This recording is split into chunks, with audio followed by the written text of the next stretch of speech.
What's up? Good morning.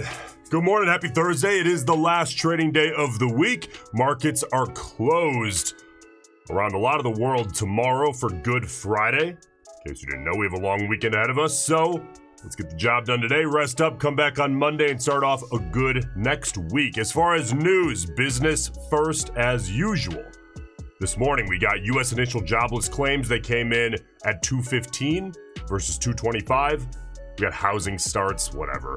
We got American Express earnings call, the United Healthcare earnings call. That's UNH. We had that at 7:45. That's all done here now. Fed's bar is speaking at 10:45. Trump is meeting with the Italian PM at 11. And then Trump signs executive orders here at 3 p.m. But we'll be long gone by then. So we pretty much have a free and clear morning to trade as we please. So good morning, guys. How you doing? Maury, good morning. Rightish, Mario, Mitz, Christian, what's up, guys? Projects, Troutman, Brian. Exposed, Scrumptious. What's up, guys? How you doing? Chris, Rufio, welcome back. It's always the same names. I love it. All right, so we are about 3.5 minutes out from the opening bell. Panther, good morning. How you doing? Morning, Nico. Broke my rules, traded Asia session, wiped all my profits for the week, fired myself today, back to trading Monday, only tape reading. Yeah, you know, I've always struggled with Asia session. I don't know. It's really choppy. The volatility is really tight. That ATR is really, really small. That's the average range per bar. And I would never do continuation trading in Asia unless there's some kind of news. But it tends to end up being pretty much all reversion scalping. And you can hit it, 3-4 times, and all of a sudden you get some volatility spike. I've always had trouble in Asia session. I think a lot of people do.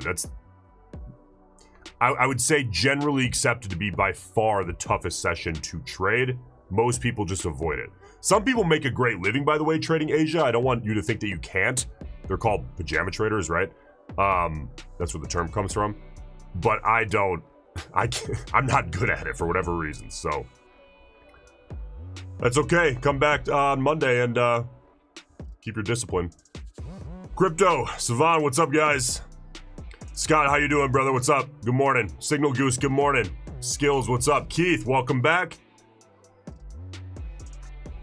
Wife was at the salon, so figured I'd trade what I never do. You gotta tell her to stay around and put oven mitts on you to stop you from doing that. All right, we are 2 minutes out here from the bell. Let these institutional orders clear and see what we can get done. Scooby, good morning. Seems like everybody's on time today, huh? Eager to finish out the week?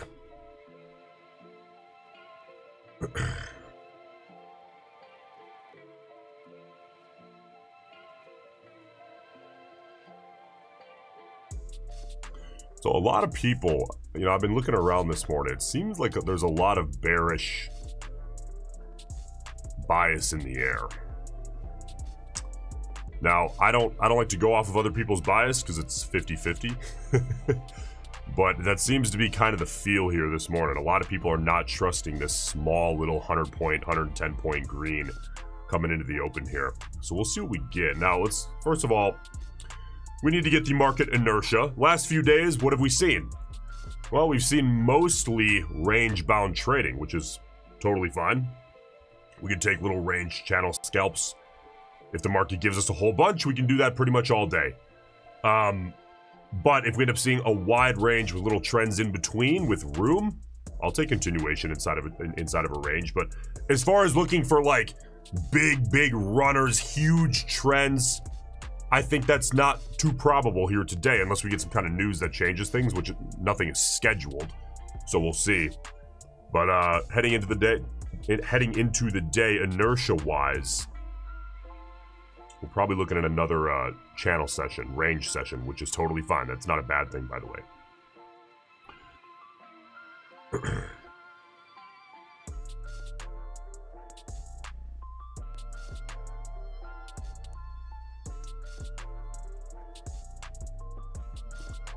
All right, opening bell here. A few seconds to see.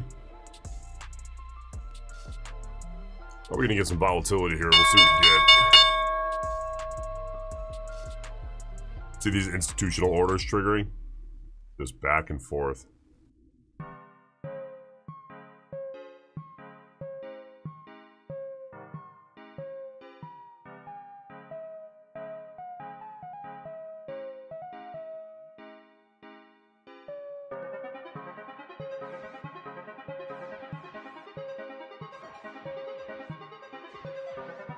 Now look at the, I can't really show it to you. The range, I mean, you can see the range of these bars, right? Has really, really tightened down. Now, a lot of people are struggling, by the way, the last week and a half, I'd say. Things seem to be going well for a lot of people back here. And then through here, I saw a lot of traders have been having a lot of trouble. And now as volatility tightens down, it seemed like people were kind of getting the hang of it. And then volatility tightens and people are having trouble again. As traders, I want you guys to think of yourselves this way. You want to always try to be the speedboat, not the tanker coming into port, right? You want to be able to run circles around the market and change on a dime. If the market all of a sudden turns into a trend, the quicker you can recognize that, the less profit you'll give back and the more you can add on top. But most people, even profitable traders, by the way, a huge problem, one of the biggest problems that's probably the hardest to solve is the ability to shift the mentality. We talked about this a little bit yesterday, right? If you take days to get into a range-bound market mentality, by the time you finally figure it out, the market could be back to trending. And then you just gave a bunch of money back, you made money one day, and then the next day we're really easing into the trend, and now you're still trying to trade range and just getting stopped out because all the breakouts are working all of a sudden when they weren't before. It's really important. I know, like, the market inertia thing, it seems like we're reading tarot cards or something. No, not at all. You got to be able to understand that and have some kind of thought process. Okay, what's more probable today, a big trend day or a range day? See what the market gives you, and if it shifts intraday, which happens all the time, the quicker you can recognize that, the better. I want you guys to start thinking that way. I think that'll help you out a lot.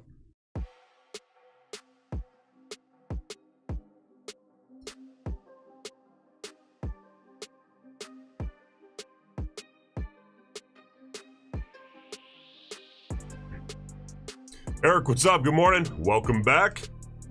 Marshall, good morning. How you doing?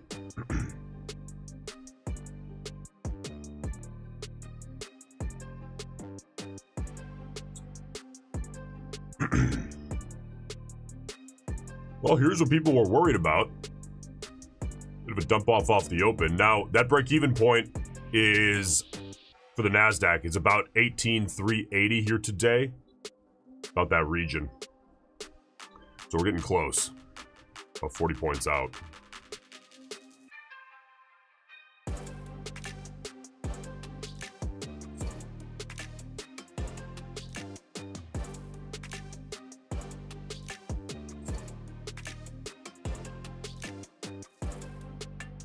Workup, good morning. Hey, market wants to test this break-even point and see what we get. Pull up this chart for a better look.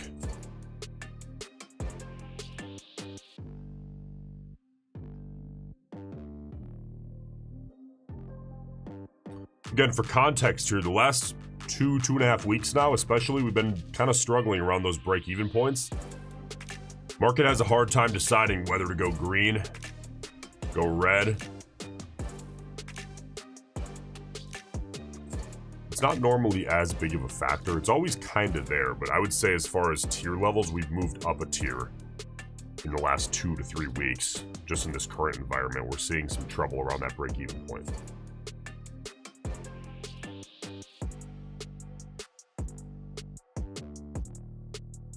Bulls trying to hold that off. See if they can. Give this market a few more 2-minute bars. And by that time, we can be pretty confident that the institutional orders have cleared and we can start looking for setups here.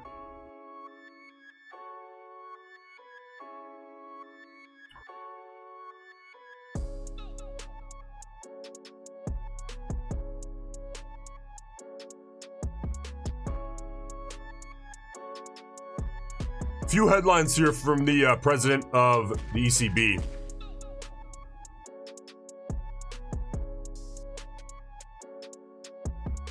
Yeah, not too much that's too relevant for us right now, to be honest. Again, we're pretty clear of news, except for Fed's bar at 10:45 Central. We'll see. Tariff headlines are going to be the main event if we get any out of them. All right, coming into the break-even point here. 10 points out.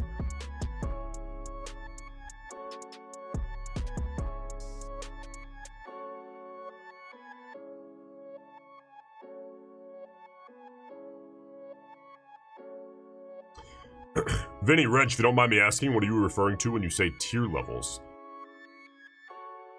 The level of importance of a level in the market. So for example, like an S tier, like top tier level, 20K, 25K, 15K. Tier 1, this might get confusing because tier 1 sounds like the top. Whatever, we'll stick with it. We'll roll with it for now.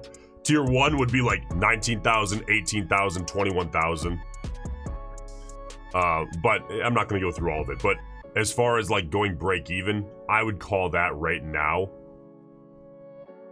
a tier 1 level. Not S tier, but a tier 1 level. I should really switch those down to make the 20K tier 1 to be less confusing, shouldn't I?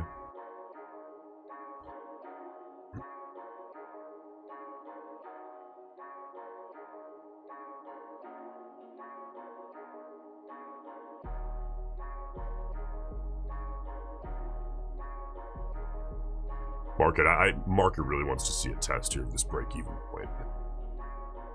Let's just give it to him and get out of the way, huh?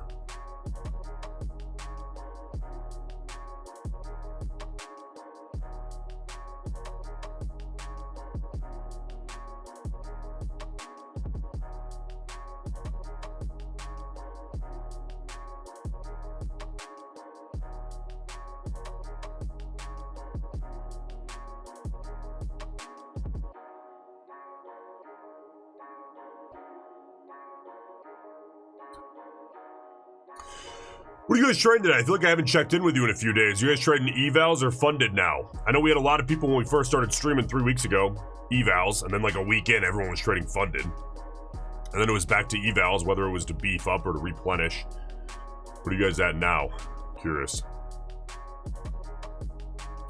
Chris, Nico, I often see you mark trend lines at the wicks of candles. Does it make a difference whether one marks them at the bodies or wicks of candles? I just prefer the wicks because I think that's probably where most people would draw it. It attracts the eye more, so I prefer to just do it off the wicks. Not to mention, a wick could give me an entry. On average, I would argue at a better price. Now, I go off bodies on continuation just because the body represents the most recent information at the close, if that makes sense. Whereas, here, think of it this way. This is a better way to explain it. With continuation setups, I use the body because I let bars close before I enter for the most recent information on a continuation setup. For reversion channel scalps, I use wicks to draw trend lines because I'm not waiting for bars to close. I'll enter in the middle of a 2-minute bar. That's probably the better way to explain it.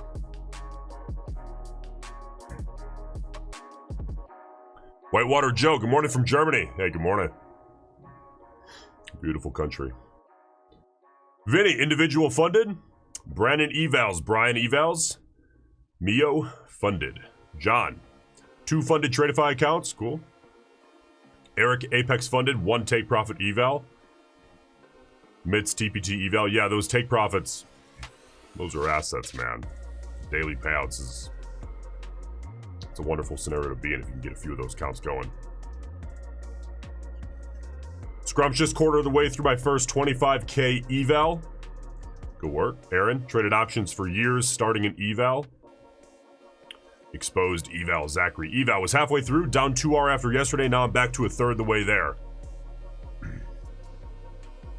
Dust yourself off. Get back up there. And by the way, with evals, I tend to trade them more aggressively. Again, I can only tell you what I do. Not that I recommend that. But at some point, you guys have to understand, like right now, if you're not necessarily profitable, which is fine, by the way, you know, you have to start at that point, right? The opportunity cost of spending time in an eval, there isn't any opportunity cost because you have to get to funded first. But by the time you guys are profitable trading consistently, there's going to come a time where there is more opportunity cost than it makes sense to spend on spending so much time in an eval, if that makes sense. So you start to trade the evals more aggressively, even if it means spending a little more on evals over time. Chris, blew one of my groups of Apex. Sorry to hear that. Picked up more this morning using code BIG. Attaboy, 15 funded. Got to get back to 20. Jove, 13 funded, 4 evals. Cool, guys.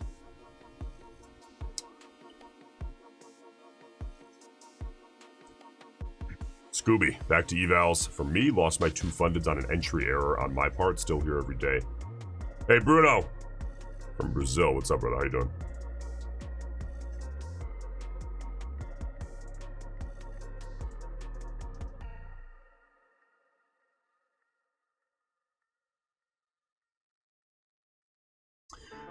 All right, we are coming into the 840s, which means we can start looking for setups here.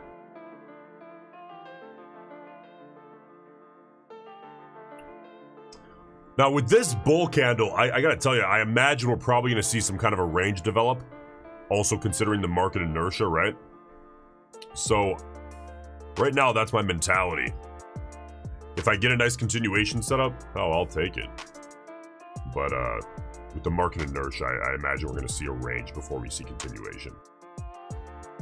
But I don't care what we get, I'll just take what the market gives me.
Scott, I know you're a price action trader, but do value gaps come into your decision criteria at all? I think to answer your question in the way that you're probably meaning it, no. No, I mean, you guys see what I consider when I'm entering a trade. It's pretty much raw price action with a bias of self-fulfilling prophecies. But listen, that doesn't make value gaps wrong. If something is real and it represents something real, like price action, which is why I believe it's king, then I think you can find edge there.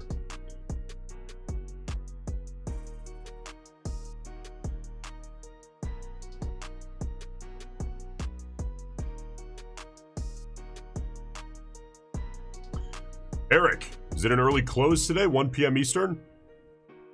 Not that I saw, I believe we're regular hours across the board today. Am I wrong about that?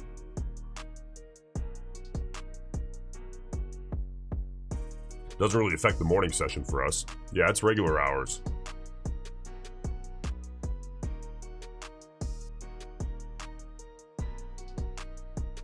But tomorrow, Good Friday, is one of those days where, like, damn near everything's closed up.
Step, I really appreciate the simplicity of your trading in your charts. How long did it take you to get there? Did you go through a complicated every indicator and line phase? Yeah.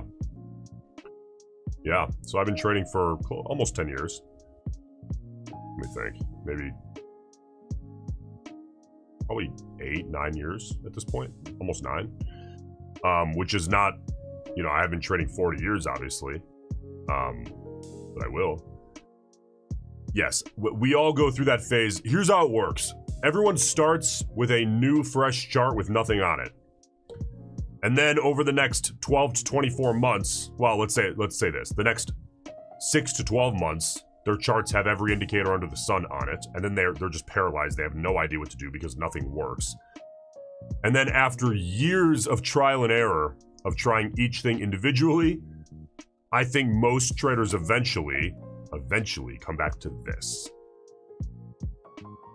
I don't think you're gonna see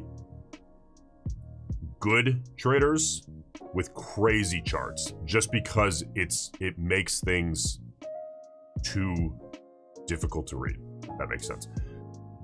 I only care if an indicator represents something real, like an exponential moving average. It's just an average. Volume weighted average price. Fantastic. It's just an average. Oh, the range at the bottom. It's just the range of the bars. The more complicated you get, well, this is my belief, right? The whole market operates on a big self-fulfilling prophecy. Things work because people believe they work. Price action is telling us the real-time opinion in the balance of buyers and sellers. That's as real as it gets. So I want real and I want self-fulfilling prophecies because I know that humans all see the same patterns, which is why I keep my trend lines so stupid, simple, basic. Never overthink a trend line. Just draw it how everyone else is going to see it. Because guess what? Algorithms are programmed to see the same things. Algorithms have a lot of money. Deepens the self-fulfilling prophecy.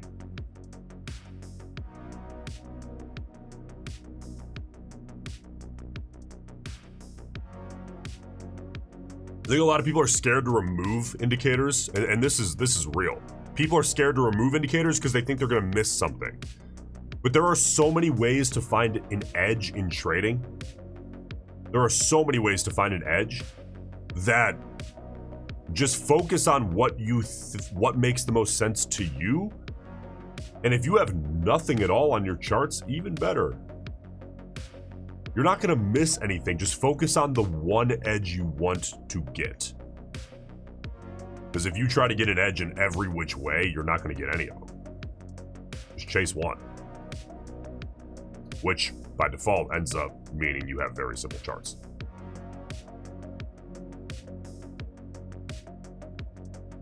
And to be honest with you guys,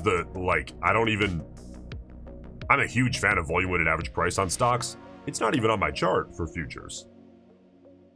That doesn't mean I could throw it up there, fine. The only reason the 20 EMA is even on there is for some kind of context. Just because I like to have something to have an idea of where that average is.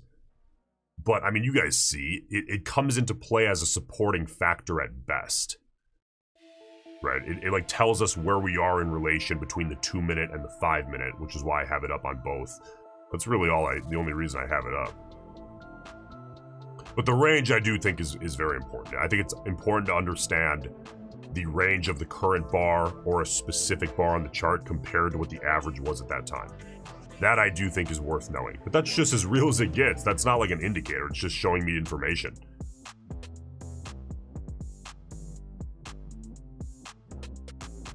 All right, well, we are developing a little range here. Let's see if we can hold it. The top of this range is kind of turning into a flat top right at that 20 on the 2, which is interesting. Now Bull's trying to break it. Here, look at the 5-minute. You can see that 20 on the 5 is a little bit different than the 20 on the 2. This is what I mean. When the 20 on the 5 aligns with the 20 on the 2, it becomes a slightly stronger argument. That's it. That's it.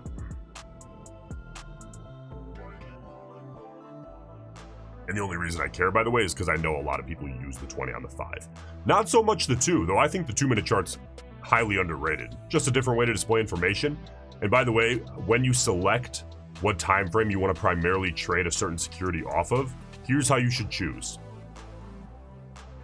The longer time frame you go, the higher quality setups you're going to get. But the shorter time frame you go, the higher quantity of setups you're going to get. Balance the two.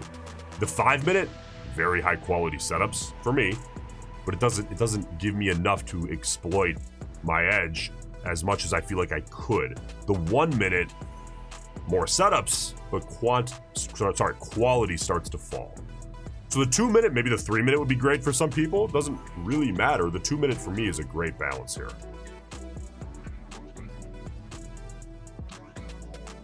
Chris, what was the biggest learning in your trading career so far? Was there one huge epiphany, or was it the sum of many small ones? I'd say it was the sum of many, many small ones. Many painful days, and then a few very painful mistakes. The reality of trading, guys, is just you get cut so many times that eventually you just get sick of getting cut.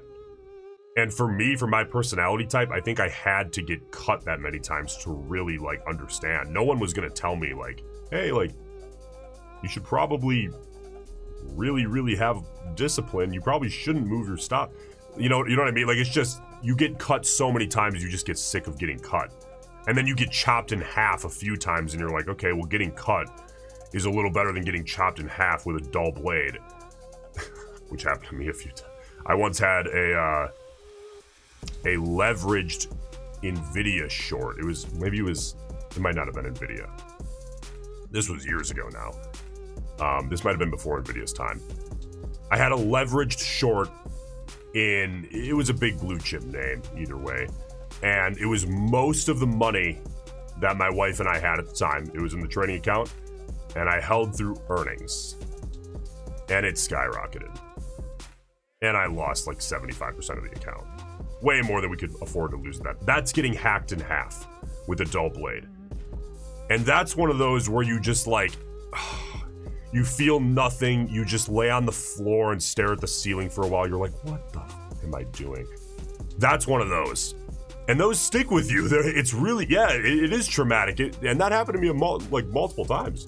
You just get sick of that. And then you start taking cuts and you realize, okay, getting a little paper cut, like getting stopped out at according to plan, is worth always doing that if it takes the risk of a dull blade chop up off the table, because that's so awful. And then eventually, here's the reality. I know this is hard to believe right now, but here's the reality. Eventually, you just take so many paper cuts and you take so many winners and you develop an edge. Eventually, you just stop caring about the outcome of any one given trade. It does not matter. You just don't care. I think a lot of you guys are like, wow, it seems like you don't really give a shit whether you win or lose on any given trade. Like, how do you... I've just lost so many times, and by default, I've had so many trades go in my favor. I just don't care, because I know that over time, it's just the numbers work. And if they stop working, then I have to redevelop an edge, but it's just price action. There's really no reason for it to stop working so drastically. Oh no, my wife didn't freak out at all. I went in and I was kind of like embarrassed. This happened multiple occasions, by the way. And I explained to her what happened, and she did not even, I mean, I'm sure inside she was a little upset, but I saw zero emotion on her face other than support. It was a beautiful thing.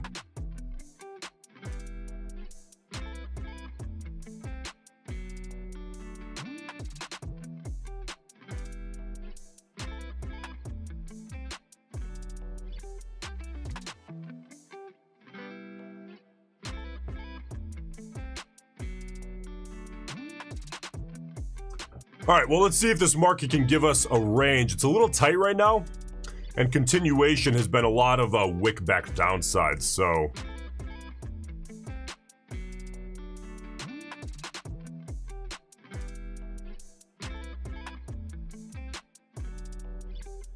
Robert, what are you formulating in your mind as you look at the charts right now as far as a setup? Just looking to see, hey, can we get a channel developing, which would require a little bit more back and forth volatility rather than like these little bars that aren't really giving us much range in terms of a channel. Or if we don't develop a channel, that's fine, but then I need to see continuation. Like you see here, where's my mouse? You see here, we're getting a lot of wicks back downside, closing inside, like here, closing inside of the previous bar, shrinking bull bar. That's a reversal attempt out of the bulls. Sorry, out of the bears.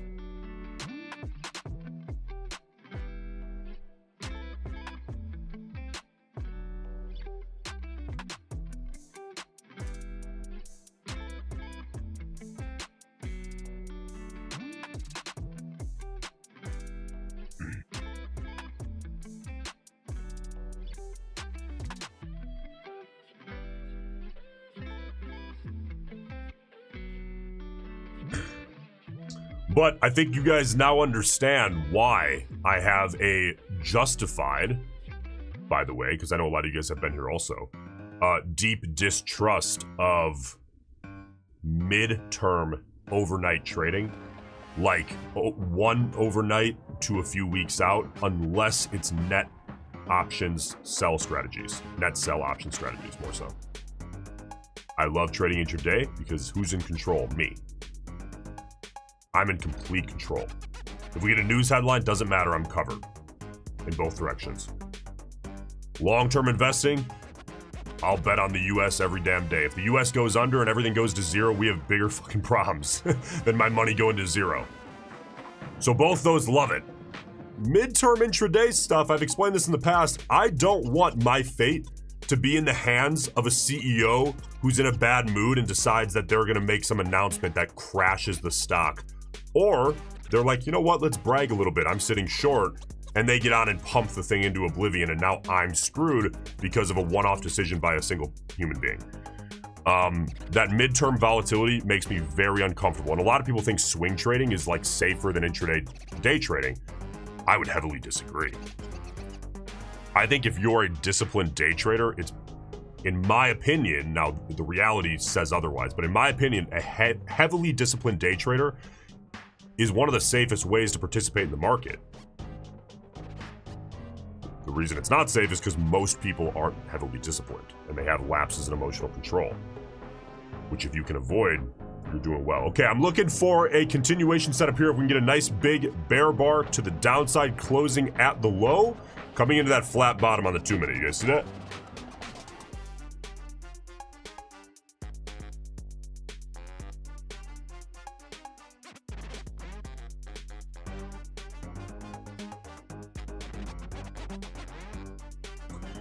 Kings, can you explain the growing and shrinking bull bear bar theory?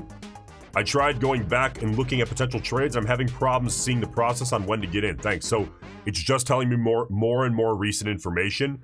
Let's say a bull bar, growing bull bars, 3 consecutive growing bull bars with the entry bar, the third bar, closing at the high. What does that tell us?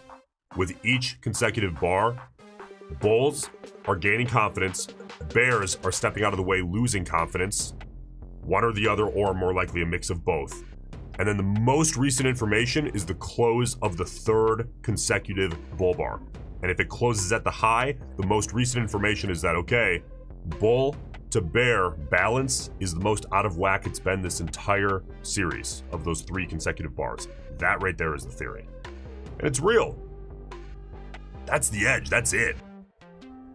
And by the way, edge, we're talking most of the time, probabilities of a trade working are 51-49. 50-50 to 51-49 in either direction. I'm just entering when that probability shifts up to 55-45 or 60-40, assuming like a 1-to-1 reward to risk to keep the numbers simple. That's it. That's all you need. That's all you need to make all the money you could ever need in the market. Few percent of edge. Chris, yeah, when I have positions over the weekend, I can't sleep very well. You know, that's another thing to consider. Aside from just results and trading and, you know, me not being able to get over that I'm having this big trust that in the next week or two, someone's not going to say something that goes against what I'm reading on the charts, which is completely out of my control. There's some to be said for keeping your sanity, and a lot of people are kind of sketched out by intraday trading. I'm completely in control trading intraday, 100%. This to me feels infinitely safer than holding positions for a week.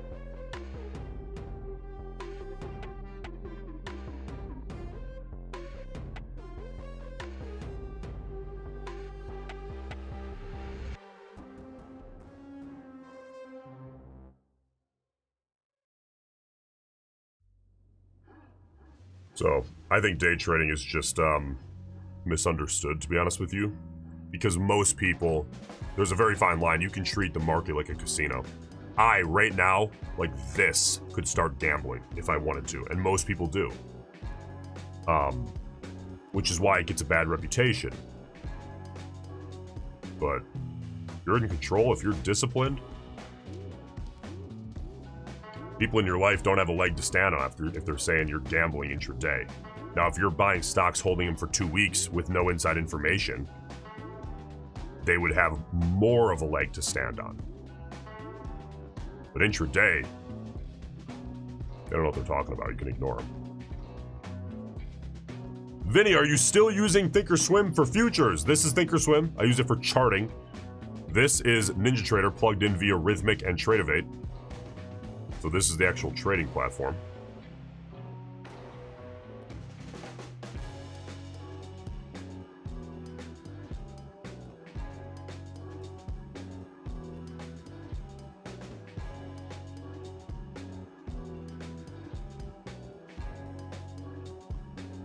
Yes, that overnight gap risk makes it tough to sleep at night.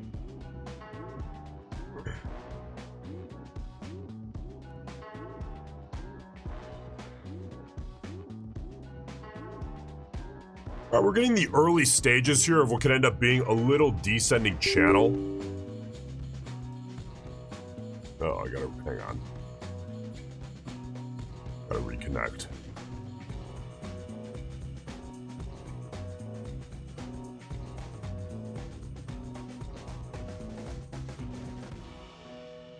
There we go. You guys ever get that where Take Profit Trader disconnects from Ninja? It's like a Tradeovate issue. It happens sometimes. I think we're good.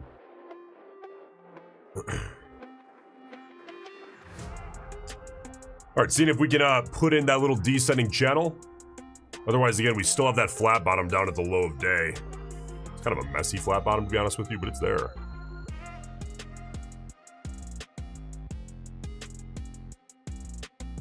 Scooby, everyone I mention stocks to, they tell me I'm gambling and I just laugh at them. You certainly can gamble, but us day traders use data. Let them talk shit, doesn't matter. Doesn't matter. I mean, they're not wrong, they don't really understand. I mean, because people can gamble in the market very easily. It's not their fault, they just don't understand what we're doing here, because it takes us years to understand what we're doing here. Can't blame them if they don't spend that time and they don't get it.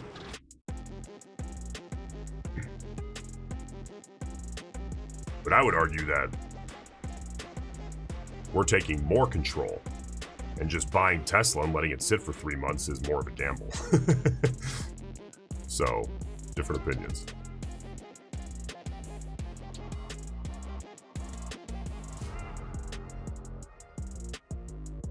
Brian, why do you use Thinkorswim for charting and not just use Ninja for charting also? I've always used multiple platforms in my trading. I just like the way Thinkorswim, I can lay it out here. I'm just more used to Thinkorswim. If it ain't broke, don't fix it. But I do use Ninja. Here, it's up here. I have multiple charts going.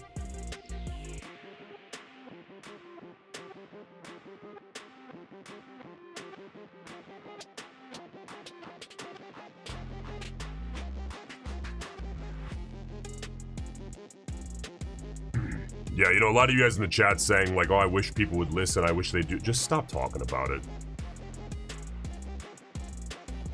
It doesn't matter. And if you find somebody who wants to hear about it all day and is never anything but supportive and says, you know what, you're gonna make this work, I believe in you 1,000%, then you should marry him. Most people, though, I don't think necessarily want you to keep pursuing it. Unfortunately. Even if they're your friend, or family for that matter.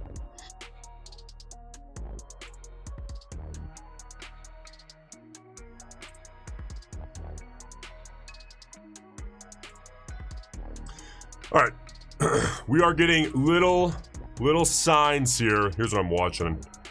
See if this guy can hold.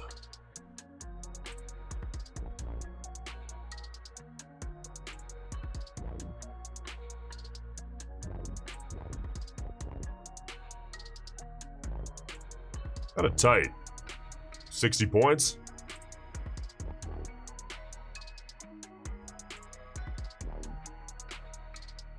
Nico, when exiting a trade, which is the best to use for best fill? Flatten, close by hitting the X button on trade line, or market? Flatten never seems to give me a good fill. I prefer the limit order with using the market orders on the followers. So the leader uses a limit order, and then when that gets filled, it triggers market orders across the board so that you don't have copy trader issues. That's what works best for me. Vinny says, Nico, you made a video a long time ago about not telling anyone, and I have never been happier since. People 100% will make fun of you, or even worse, they'll think you have a problem.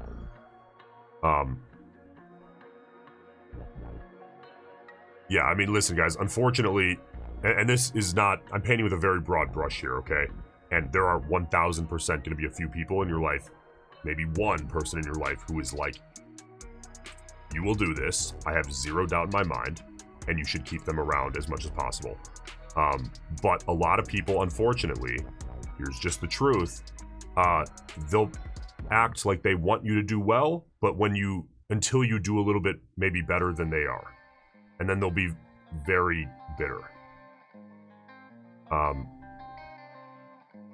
mean, I wish that weren't the case, but that's the reality of a lot of people in the world. People don't like that feeling. It's not a good feeling, okay? So it's just, I mean, that's a tough reality, but find the people that aren't like that. Find the people that support you 1,000% and don't have that weird feeling of wanting to make sure they're ahead of you or something bizarre, and keep them around as much as you can. Best way to deal with it, by the way, is just don't talk about it. It doesn't benefit you to talk about it. At least with most people.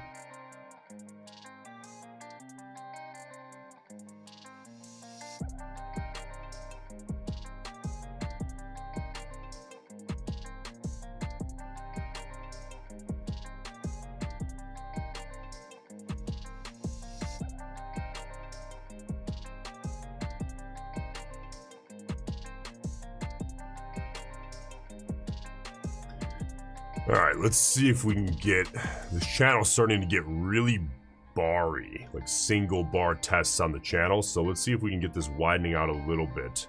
We're coming right into that flat bottom, which I was happily going to use for liquidity.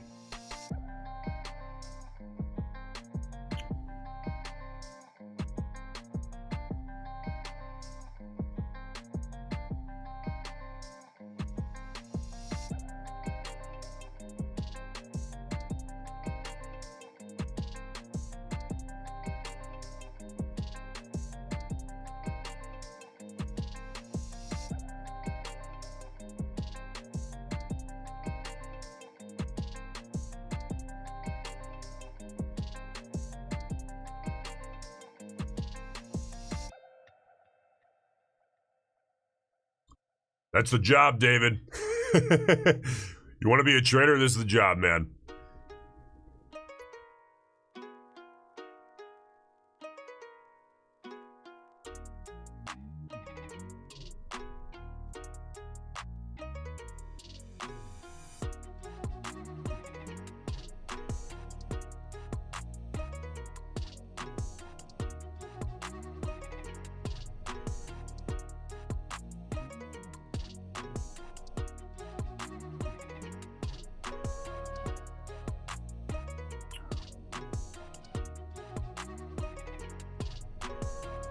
Yeah, we have this little flat bottom here, I imagine. Market wants to try to make a test here. It's relatively rare, by the way, probability-wise, that these flat bottoms end up holding all day. We just bounce up out of the hole without ever testing downside through. Okay, but here we go, making an upside. I'm actually relatively interested here. You guys see this about 45? Okay, aligning with that EMA.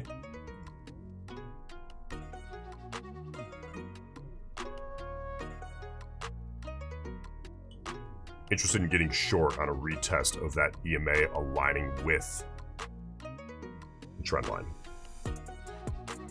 We'll see if we can get a nice controlled test.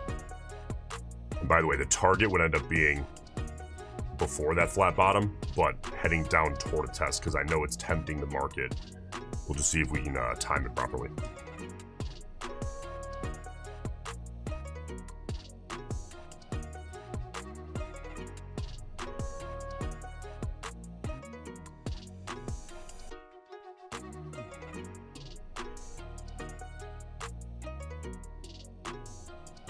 Peter, past a 150. Good work. Ooh, this is getting aggressive here. I'm not a huge fan of that rollover, but if we can get a push, I want this to be controlled. I'm going to give this a second to see how this reacts. If we get a nice big push upside, this could just turn into a continuation sequence, and then it would change my entire bias here. I'm going to give this bar some time to develop here. See, the bulls are getting stronger. Just discretionary here.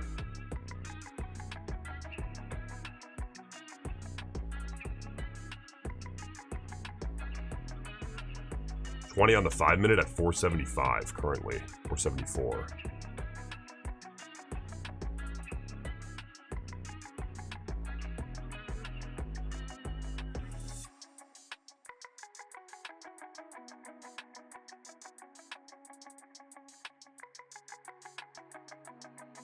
This kind of reminds me of yesterday's trade to the long side. These can get a little bit sloppy. These are kind of low on the A classification side. But this one here, that continuation setup's a little different. We didn't have that yesterday on the long. So let's see. We end up holding this. We might have to make a readjustment here on the trend line, which is fine. That would actually be preferable in my head. So I think what I'm gonna do is flattening this out would actually be better for me. Well, most people would probably draw it something like this. Yeah. I'm going to get rid of this just because it's so aggressive. I want to get that off my chart.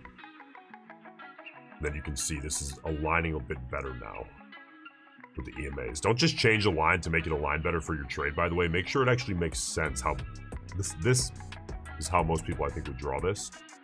If you took 1,000 randoms off the street, we are coming in for a test of that flat bottom. If we can get a retest up top here without a continuation sequence, I'll short that.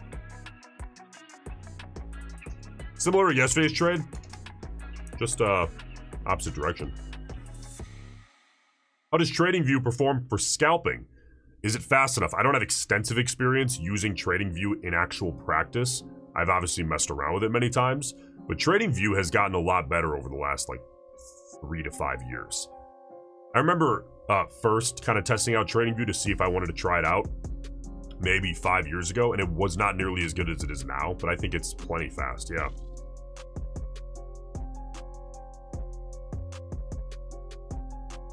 Michael, how many ticks is your stop loss take profit? Today, my automated what goes out is going to be 160 ticks, 40 points. For both. And if I need to manage early, I will, but that happens less frequently in the morning session when volatility's up. ATR, by the way, we haven't really talked about that yet. ATR is currently sitting at about 48, which is good.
Come on, give me a little upside test here before we break that flat bottom. If we could hold it here, that'd be a deal. Here's the test. Come on, give me one more opportunity.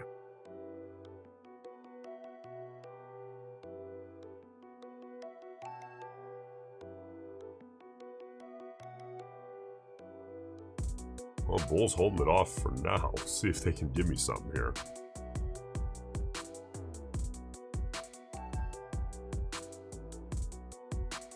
By the way, we're at the break-even point on the day, right here. 0% as we speak.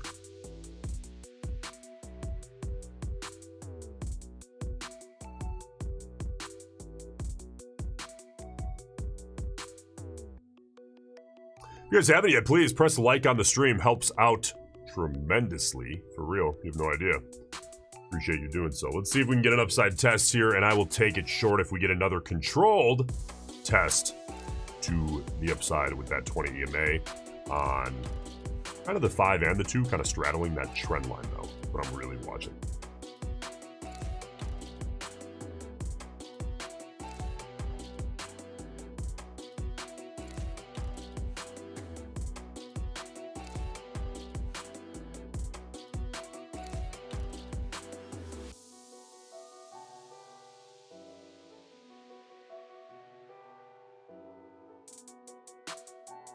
Bulls are holding that flat bottom as of now. We'll see if they can give me another upside test.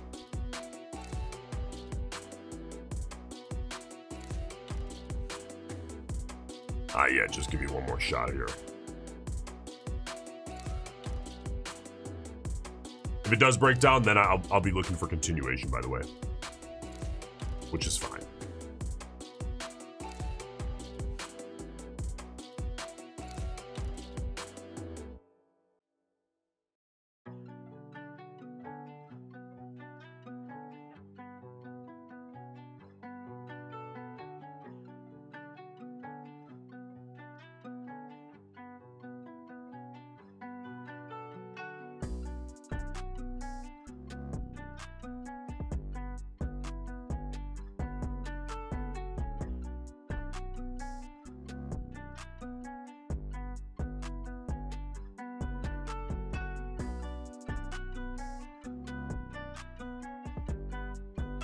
There's the break, so maybe our trend line here. I'm going to leave the trend line. It's still an idea. It just kind of takes the flat bottom off the table now. Jeff, you have mentioned trading evals differently than funded accounts. Do you take the same setups, just bigger size, dollar cost average, lower quality setups, but increase the quantity, all of the above? So on evals compared to funded, you guys see how I trade the funded, right? It's just A setups that I determine are A setups in the moment. That's it. Consistent size. With evals, though, I trade bigger size, and instead of just A setups, tisk tisk, I'll take B setups as well on the evals, just because it's more. I want more quantity on the evals to just try to get through it quicker. It makes the edge smaller, yeah, for sure, over a bigger sample size, but it's still there, enough to get me through consistently. So yeah, bigger size. Now, what I would not recommend doing on evals is trading so big that one losing trade puts your back against the wall or fails you. I think that's too big.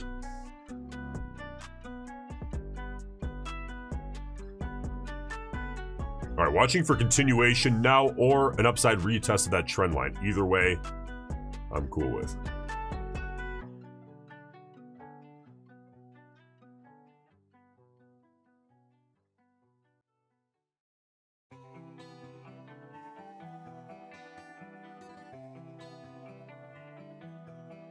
Christopher, do you think your strategy would work on Bitcoin? I don't know. You'd probably see some success, but the problem with Bitcoin is the spread would just eat up the edge. If you look at Bitcoin's chart, here's the reality of Bitcoin these days. A lot of times, if you overlaid it with the chart of the Nasdaq, it looks kind of similar, right? Not always, but a lot of times. So it's like, okay, well, Bitcoin fees are insane. The spreads are ridiculous. So it's like, you might as well just trade the Nasdaq at this point. A lot less fees, lower fees. a lot better liquidity, and it's just cleaner. And it's more regulated.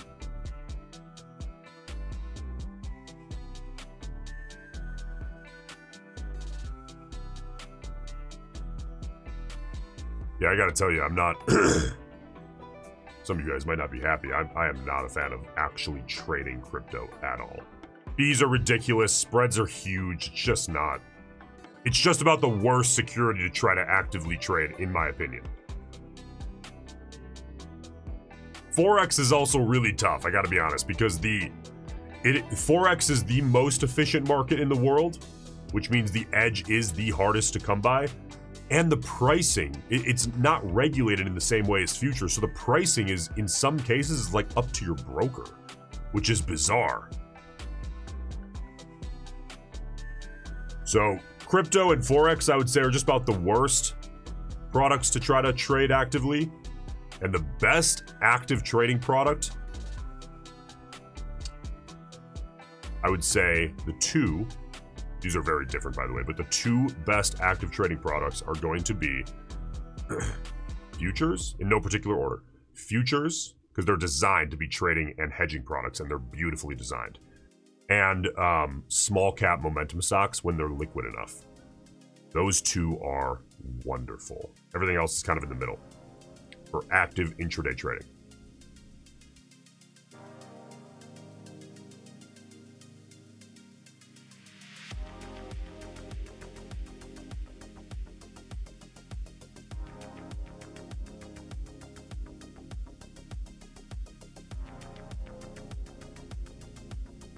All right, still just looking for maybe we can get a controlled retest of that trend line. I'll short that if we can get a controlled retest, and I'm looking for continuation of the downside. So unless we see a continuation pattern back upside, right now I'm thinking really all my trade ideas are shorts. Coincidence, by the way. I don't have any kind of bias. I just don't care. I'll just trade what the market gives me.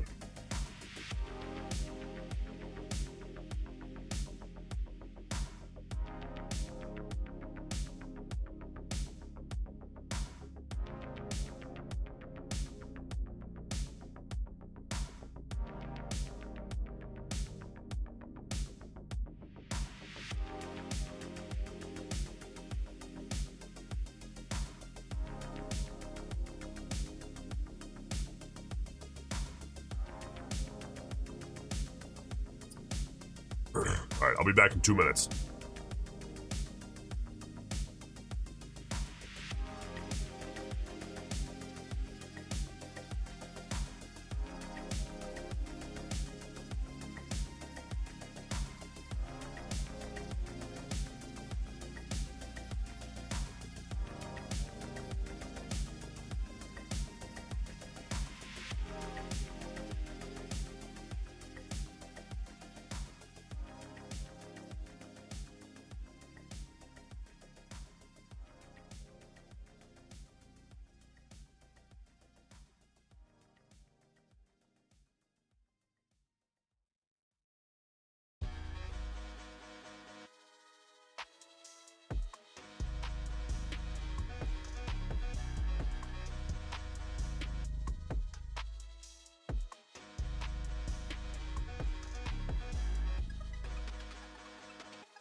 All right, you guys see that wick back upside? I was sitting here watching it. Just in case I had to toss it on before I came back. No, we got a wick back upside, so I'm watching this next bar for continuation here. See if we can get something.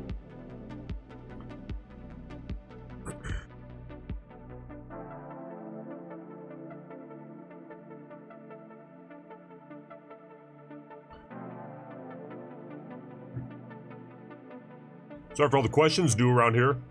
Ask away. Ask all the questions you guys want. Do you keep an eye on VIX to gauge volatility? Yeah, I watch VIX. I watch VIX, though, out of interest as well for net sell option strategy. But I get a gauge for everything. Okay, a minute 10 out here before the close of this 2-minute bar. If we get a nice low close beneath the wick of the previous bar, and it closes near the current bar's low, I'll sell the rollover. That's a setup for me.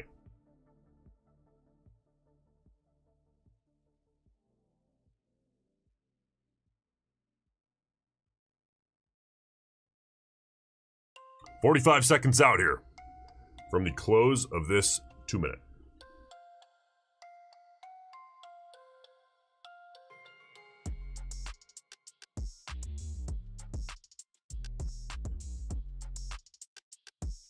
"30 seconds.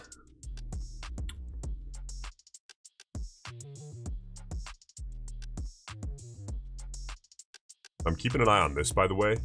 Some bulls might be watching this. However, you could have made that same argument up here. I don't think that is enough in and of itself to stop me. But I'm considering that, okay? It does take away slightly. Let's see if we can get a nice low close here. If we wick back. Ooh. Give this 15 seconds.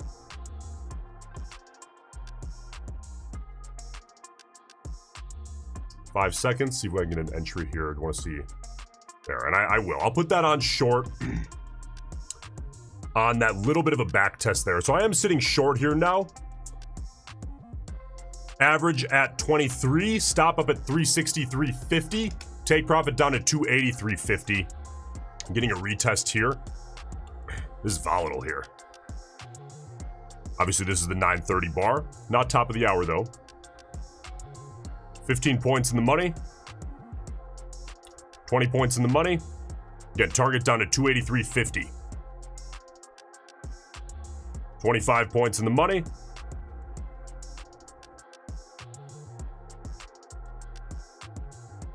$30 points in the money. A little bit more. Give me a little bit better push. A bit of a pullback.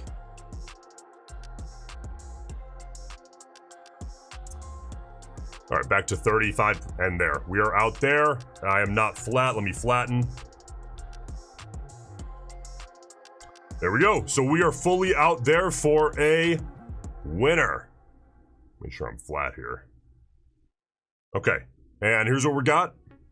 So that puts us up. These are all funded accounts, by the way. 7 Apex funded accounts, 2 Take Profit Pros. That puts us up 21.33 so far on the day. Let's see what else we can grab here.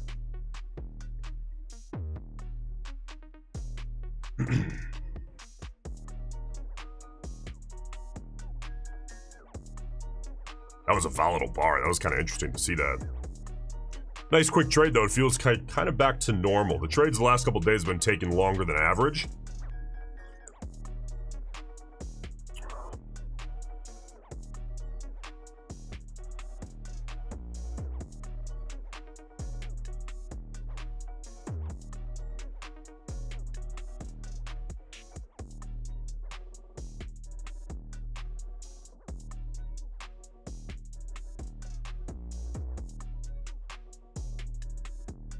Okay, now though, I gotta tell you, I'm interested to see if this here plays out.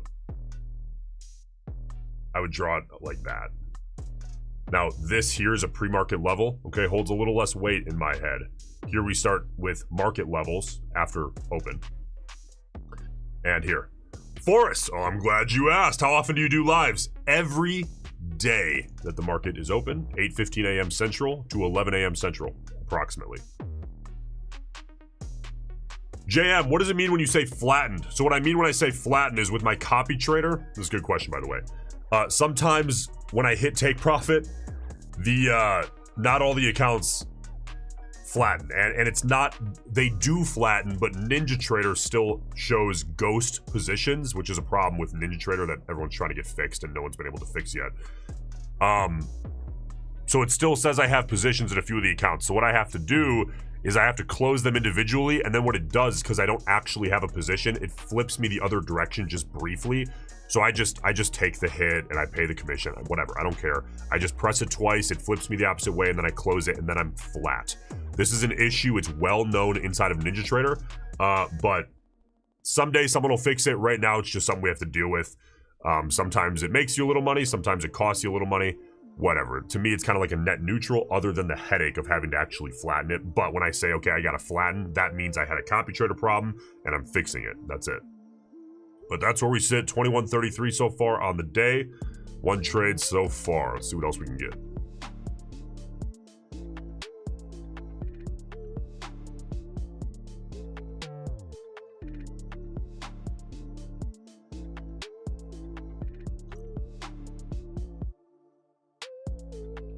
What's up, Danny? Good morning. How you doing?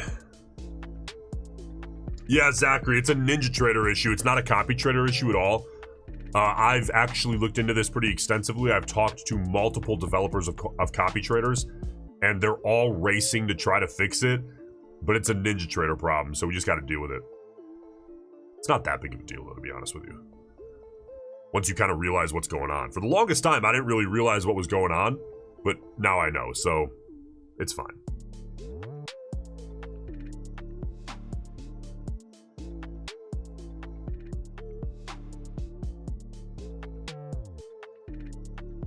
What a beautiful push downside, though, huh? It's a nice move.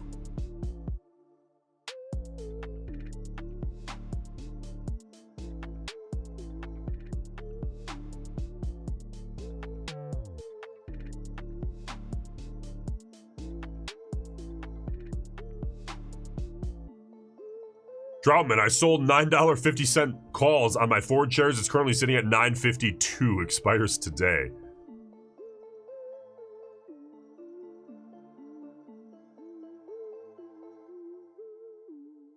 Okay, so a lot of times what you get, guys, by the way, here, let's look up top. Let's look at this 2-minute chart. When you get these aggressive moves, in this case to the downside, you don't really get much of a channel. It's just kind of a trend, okay, which is interesting to see today, but I'm cool with it. A lot of times when market inertia has been range days, a lot of times what you'll see is this downside move start to like mix in more and more bull bars, and it starts to widen out like this. Even if it still is in a descending pattern, you start to widen out, and then it gives you a channel, and you can start scalping the channel. Me, ideally, if we maintain a descending channel, I'd scalp to the short side. But that's very common, so we might end up seeing that here as the bulls make an attempt to mix in some more green bars.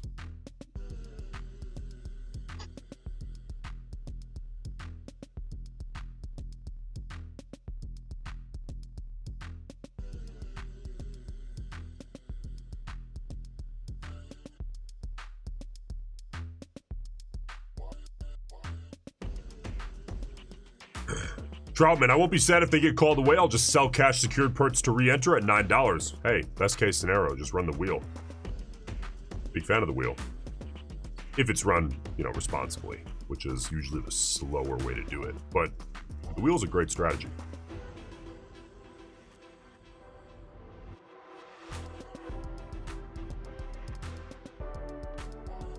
Yeah, appreciate it, Cameron. Every single day, I'm live.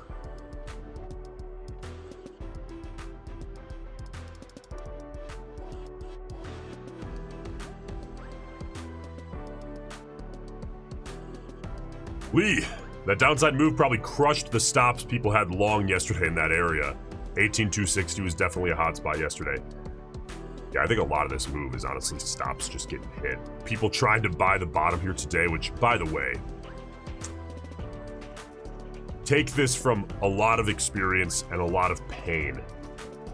In the futures market especially, when it is trending hard, like it is right now, unless you get a clear reversal sequence, like 3 growing bull bars with the entry bar, the third bar closing near its high, unless you get that, in my opinion, there's not a lot of business trying to time the bottom. Now, the exception to that is if you're a trader who goes for low probability trades with very small risk for the potential of a huge winner.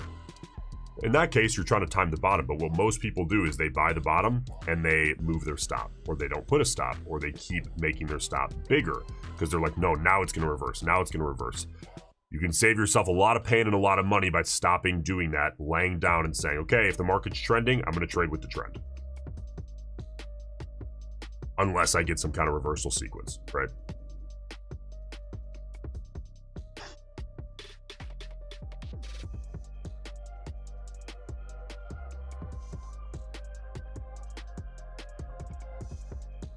Zachary, right after you close that trade, if that bigger bear bar would have closed low, would you have shorted again? Let me think here. That would have been this bar. The 930 bar, correct? Oh, wait, hang on. That'd have been this bar, the 930 bar, right? No, because it was so outsized and we were coming right into this. Now, it had to put a wick in for me to know where this would be, but that was such an outsized bar that I would have been uncomfortable doing that again right on the same bar. So, honest answer to that is no, I wouldn't have. But I'm open to doing it again if we get another setup here now. And if we break downside through this trend line.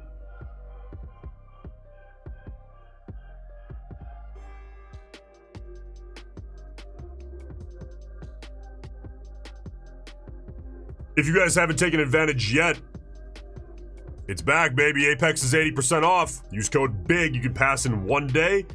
And 80%, man, makes that business model a hell of a lot easier to make work out when they're that cheap.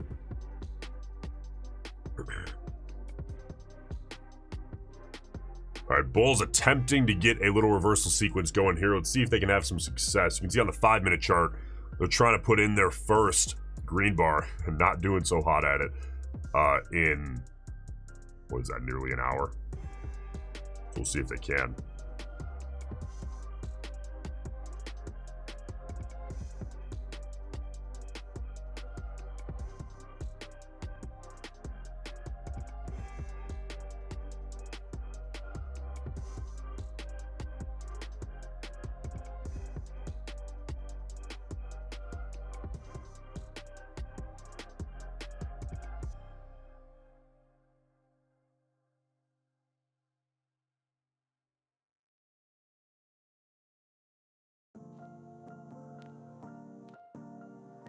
Nice big bull bar here. We might get a little continuation sequence. Again, I need to see 3 on a reversal counter trend. 2 just isn't enough for me, though I will take 2 with the trend if it's a good setup.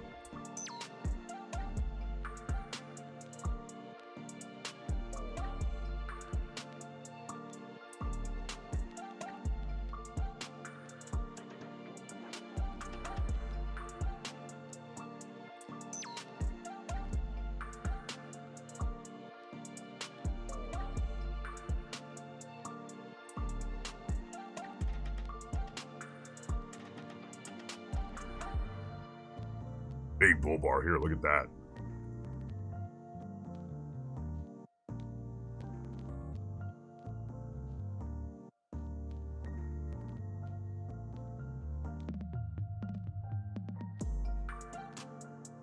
David, if we break this channel, what's next?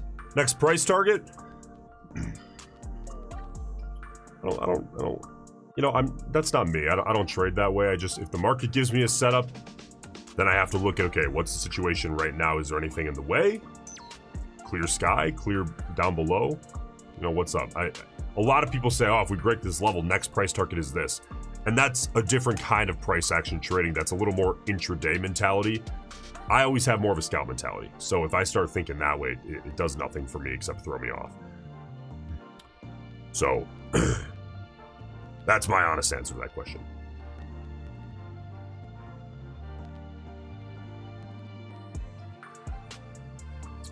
All right, Bulls trying to take this higher. That's a pretty outsized bull bar, though. So for this to be a good continuation sequence, I would need to be probably similar size, not too much bigger, and closing at the high of this bar, which is 60 seconds away from closing, the 2-minute bar, by the way.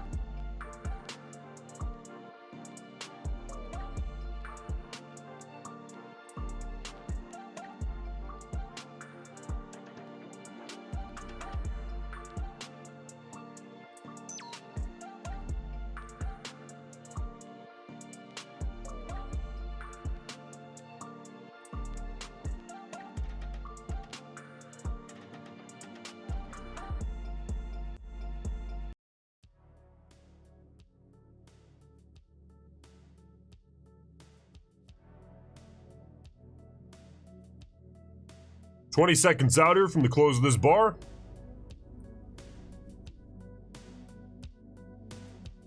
Testing that 20 on the 2, by the way, worth mentioning.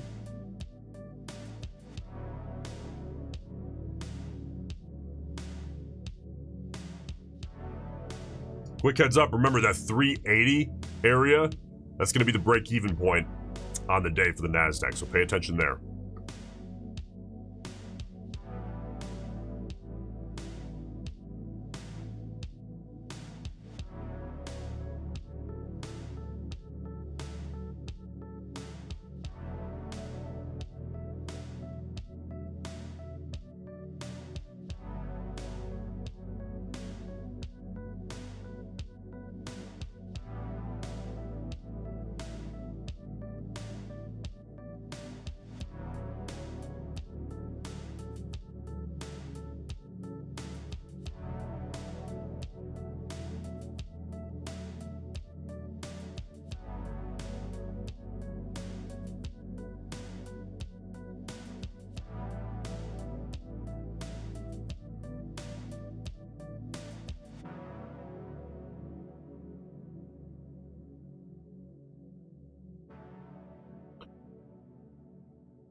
What's up, Joy?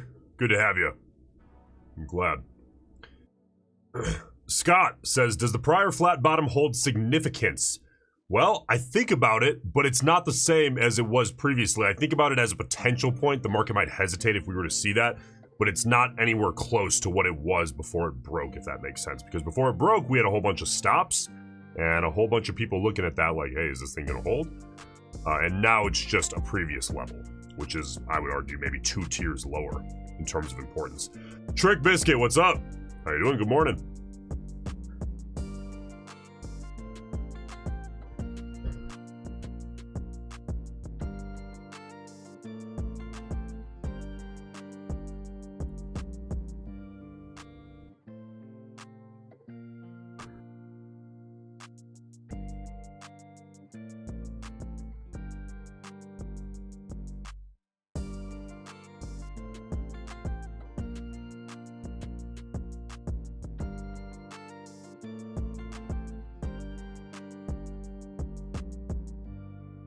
All right, watching this test of the 20 on the 2-minute.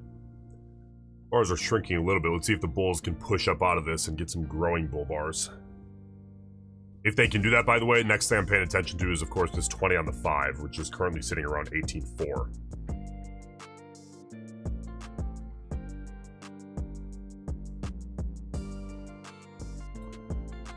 Fed speaker in 1 hour from now. 10:45 Central, Fed's bar is speaking. That's really all we're getting today as far as news.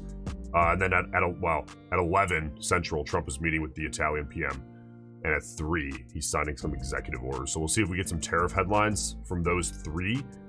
But that's really about it. As far as big scheduled news, not a whole hell of a lot going on, which is good. We can trade freely. ATR, by the way, currently sitting at 37. Which is a good place to sit this time of day. This is a great environment for trading if we can get some price action setups.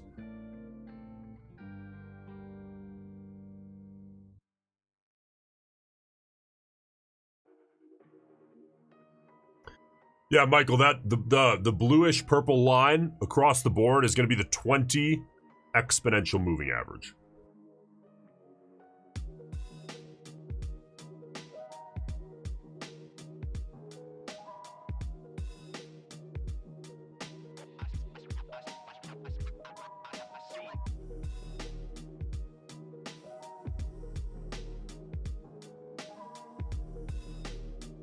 What's up, Samuel? Welcome. How you doing?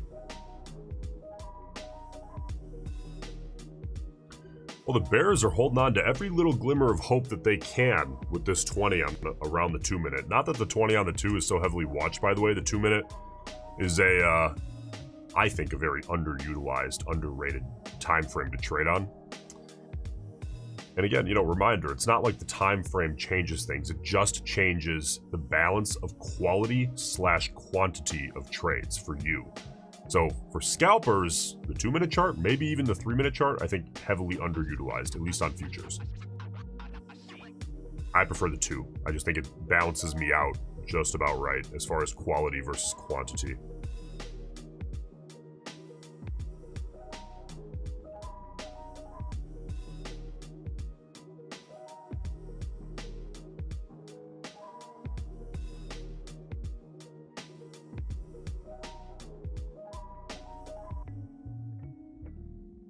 Well, these bars are starting to kind of doji around. So let's see if we can get some kind of maybe reversion sequence or a pop through. Someone's going to win here. That might give us a nice setup.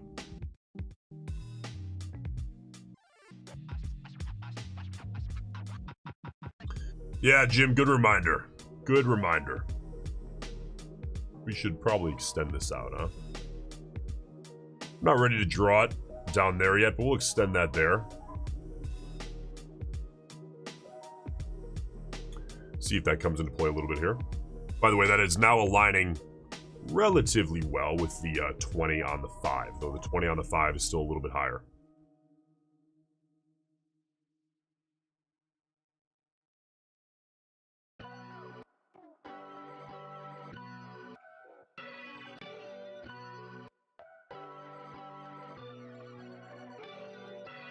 Let's do a test here.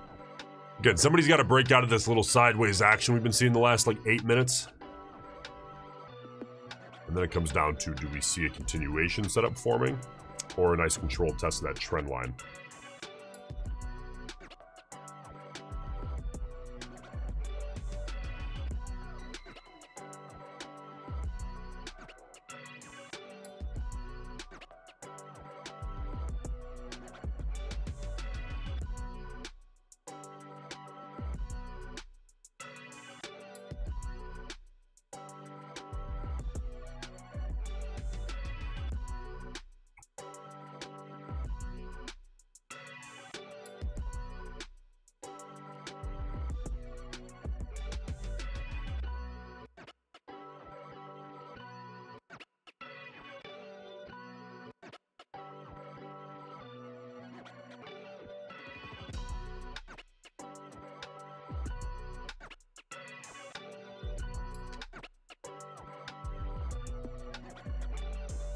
Look at this sideways action.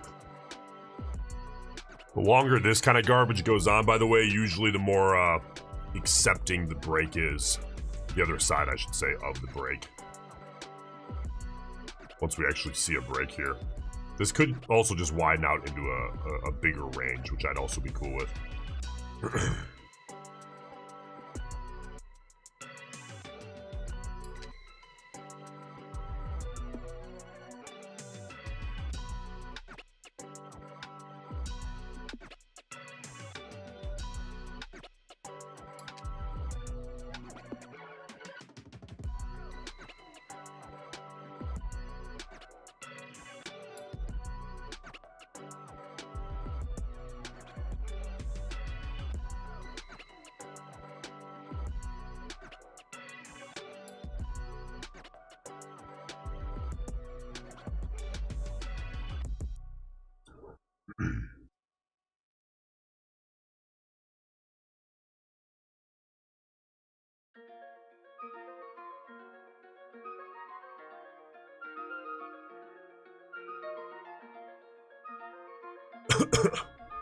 Goodness.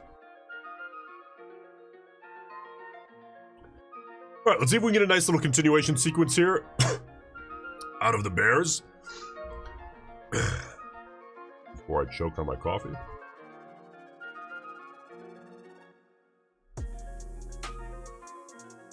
So you consider multiple doji candles as a sign of breakthrough? No, I'd consider dojis as a sign of the market being indecisive. And then it attempts breakout, and breakouts typically get accepted more when they do occur. But at this point, it's kind of a new setup anyway for me.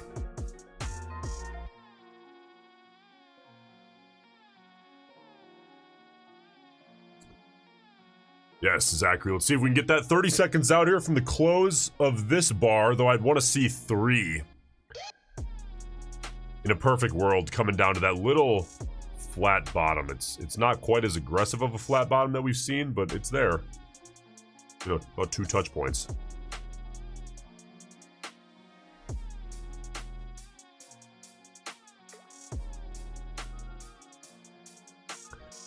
Kings. Nico, do you subscribe to the theory of Monday and Tuesday trend, Wednesday range, Thursday and Friday sell-off? Yeah, listen, there's little patterns to days of the week, like for example, but this is more important, I think, to understand if you're trading like momentum, small cap momentum stocks. Mondays are slow because there's less news. Fridays are slow often because there's less news. Usually with momentum trading, most of the money is going to get made Tuesday, Wednesday, Thursday over years and years. That's just going to be the way that it looks when you look at the data. But with futures trading, especially, I think it's probably best to kind of get that idea out of your head and just come in with a fresh set of eyes, simplify things, and just trade what the market gives you. Because if you come in with that mentality, if you see a big Friday pump, you're going to start questioning yourself when you could have just made a bunch of money on the trend.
Here comes the rollover of this bar. Not a lot going on right now, honestly. It looks like we're in the stages of developing a new little channel here, which is fine by me, but sometimes that can take some time, so we'll see what we get here. In the meantime, still keeping my eye out here for little continuation setups. Maybe we can grab one of those on the way to a nice little channel forming.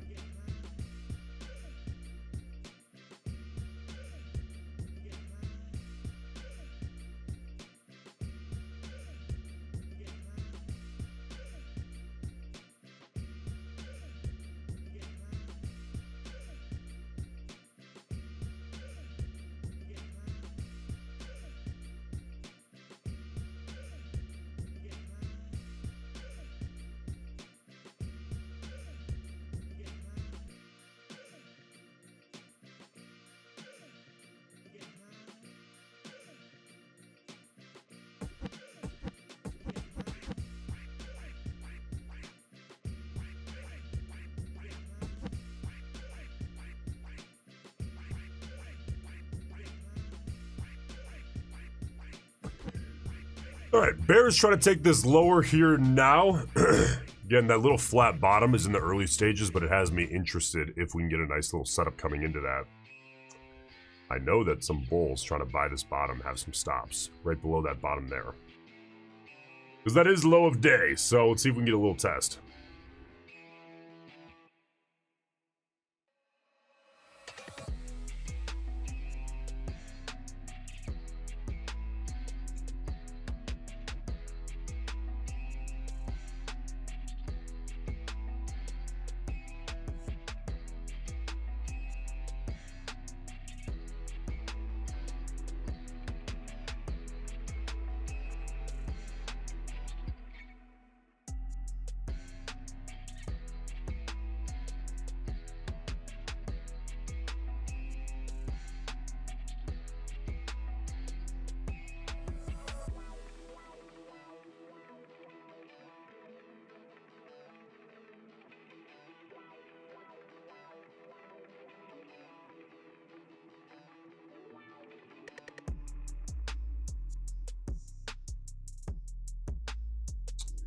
Oh, Rock. Nico, you shut off the stream in about an hour? Is there somewhere else we can follow you? Yeah, you can. So, YouTube videos go out later in the day some days. YouTube shorts go out. But if you're looking more for, like, real-time stuff, I mean, I don't know. Discord is probably the best spot. You can look at Twitter, Instagram, TikTok. Though those are kind of secondary for me. I think Discord's the best spot if you want real-time stuff. It's just free. Just join the Discord in the description.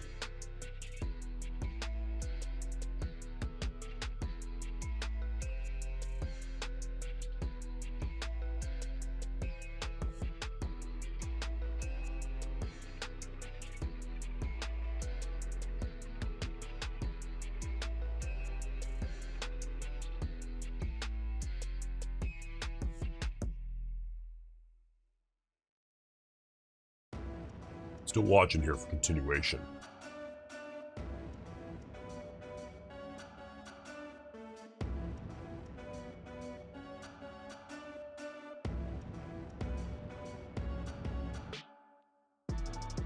Chris, I thought you were going to offer a paid extended trading time on your channel. Yeah, for now, I decided to just make it all free. Because it's better that way for now. So for now, the whole stream is just free, 8:30 to, I'm sorry, 8:15 to 11 Central every day.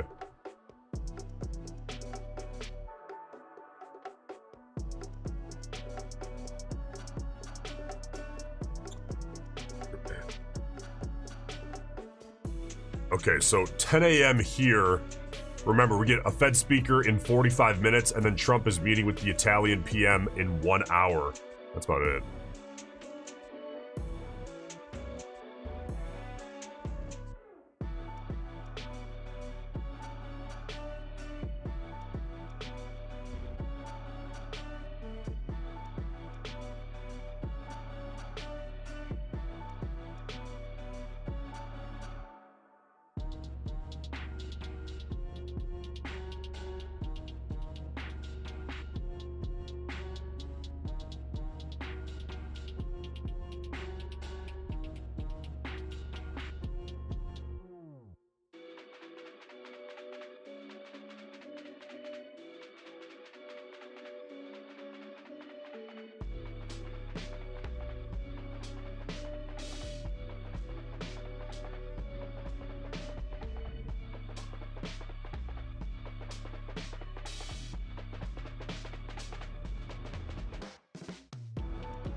This looks to me like we might be forming a little descending channel. It's not really widening out. You guys see this here?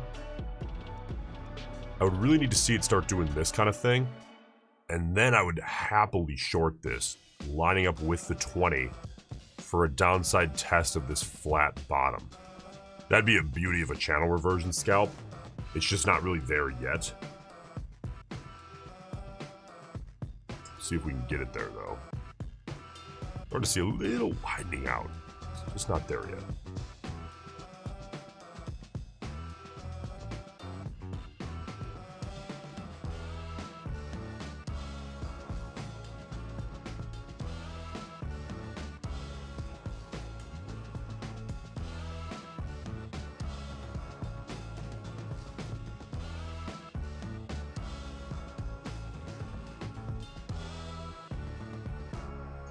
Doug, appreciate you. Fred, appreciate it, brother. Scott, up 2K across 6 accounts. Rough week, call it for this week. Yeah, get out of here. Rest up for the long weekend. Come back Monday, ready to get it done.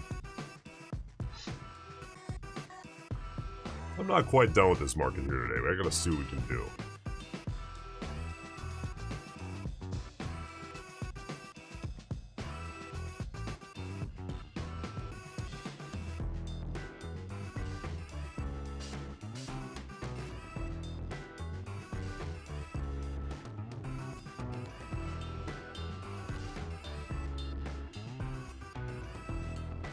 Michael, do you check other stocks that make up the Qs as guidance for momentum a certain direction?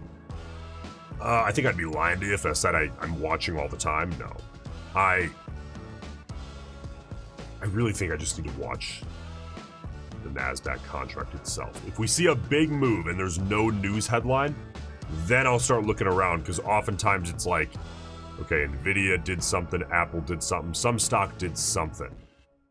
Like the other day, we had Nvidia. I think it was dumping off maybe into the open or something, and it was moving the market pretty hard. So that's pretty much it.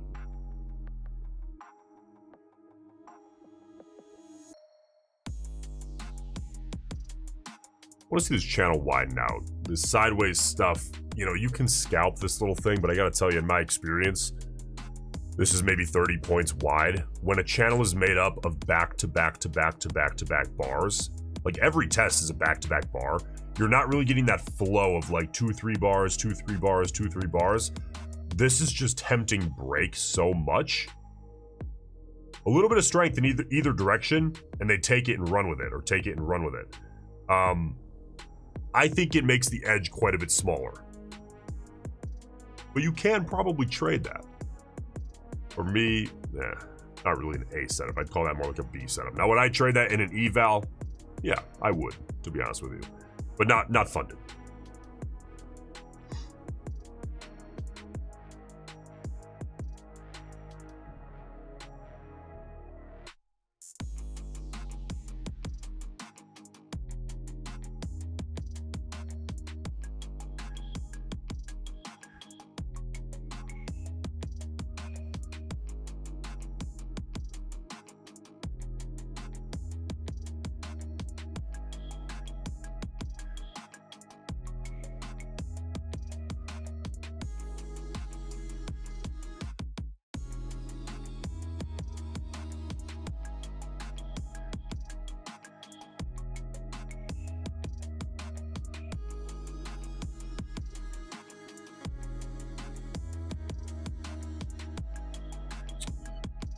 All right, testing that 20 EMA on the 2-minute. Here's how the 5-minute looks, by the way.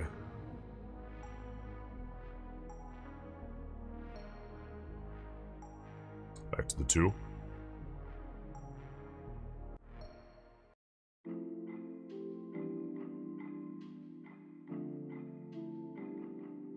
right, coming up for a test of that trend line. Now the 2-minute has the 20 EMA right below. Here, let's look at this look. There's the test. Now, I gotta tell you, I'm watching this more for continuation than anything.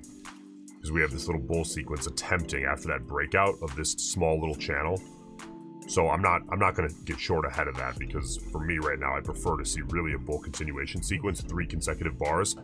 This bar here rolls over in 1 minute and 25 seconds, and it's growing, it's outsized, which causes us a few problems. But this is also the test, by the way, of the 20 on the 5-minute, which is pretty heavily watched by traders, so paying attention there.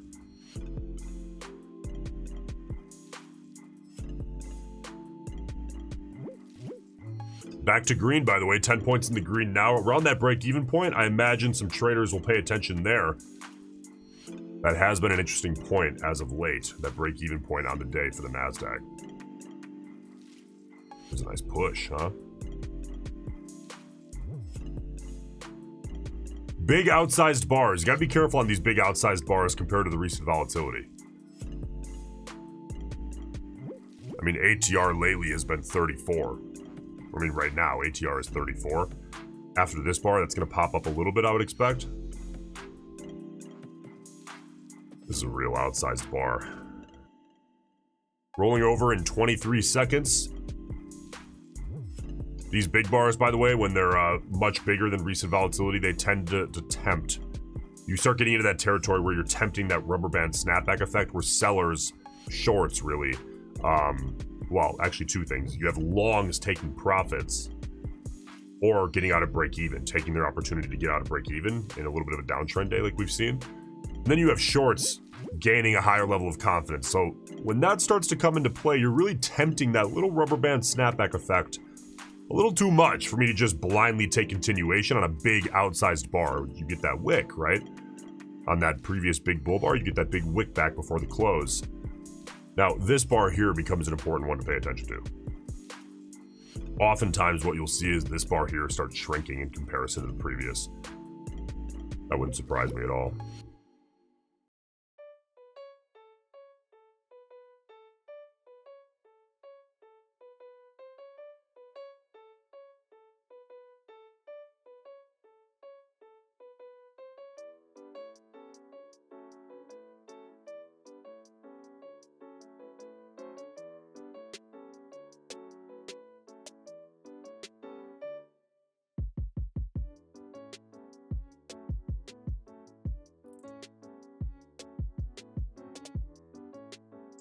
Yeah, you guys see that? We can't even reclaim the top wick on the previous bar yet.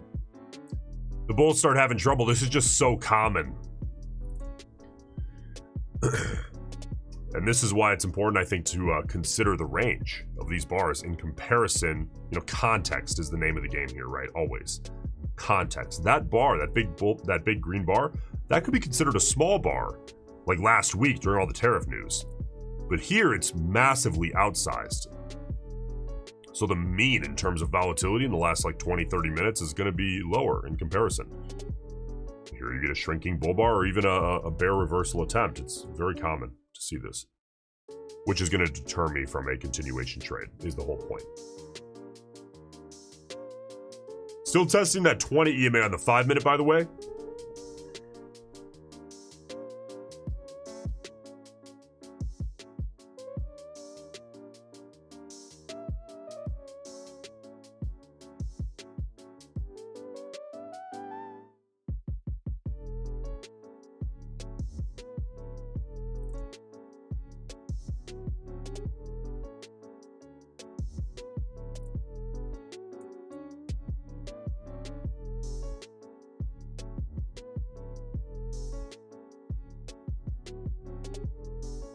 If you guys aren't, please subscribe to the channel. I'm live every morning, 8:15 a.m. Central. Obviously, tomorrow's an off day.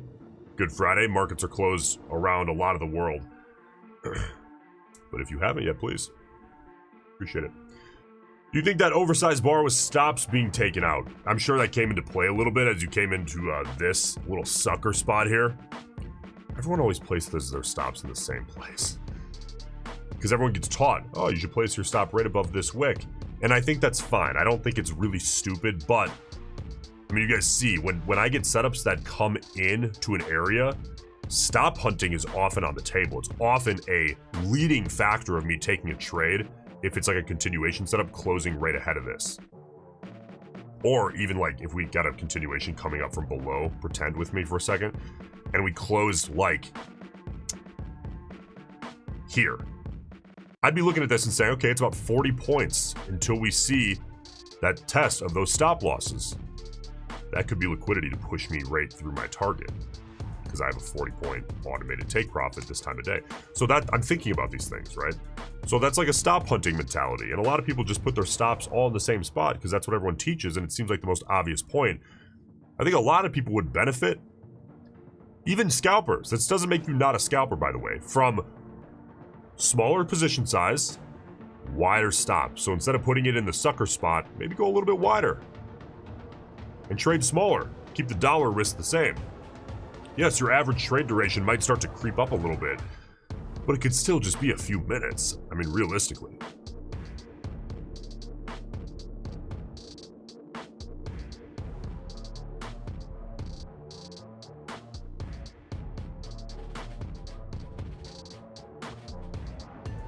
You see, we're having trouble with this top wick here. So let's see if we can get a little bull sequence going here.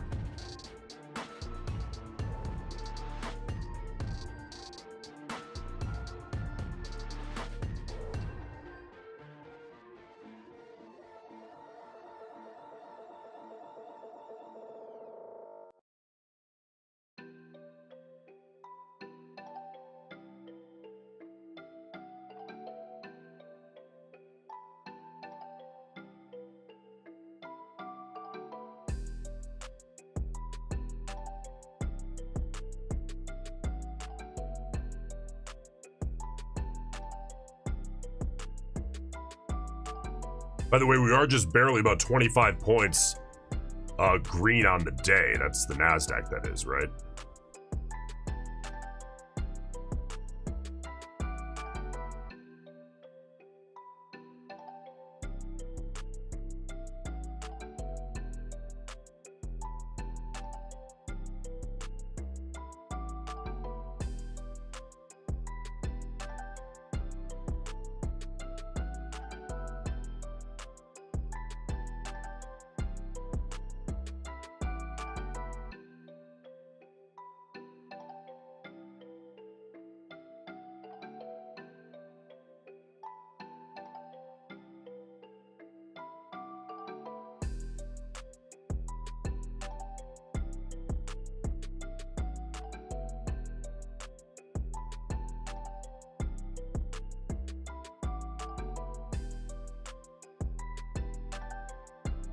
Still watching for continuation here. These bulls are just having trouble with this top. A minute 35 out from the close of this bar here, this 2-minute bar.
Pulling in for potentially a little back test of the 20 EMA on the 5. Watching that blue line there. If you're just joining us, here's where we sit. One trade so far on the day. That's where we sit as far as P&L is concerned. 21.33. See what else we can grab. All right, give me 2 minutes. I'll be right back. Don't go anywhere.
Alright, what's up? We are back.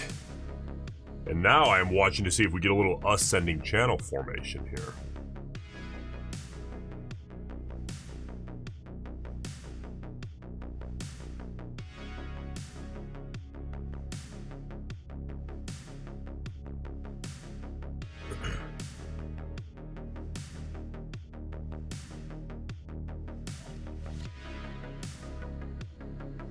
Obviously, one little test and hold of the 20 EMA on the 5-minute and the 2-minute. That alone isn't going to be enough. I need to see at least 3 touch points for each new channel, and then I can start trading that. And I prefer to trade with an overarching trend if there is one, which usually there is.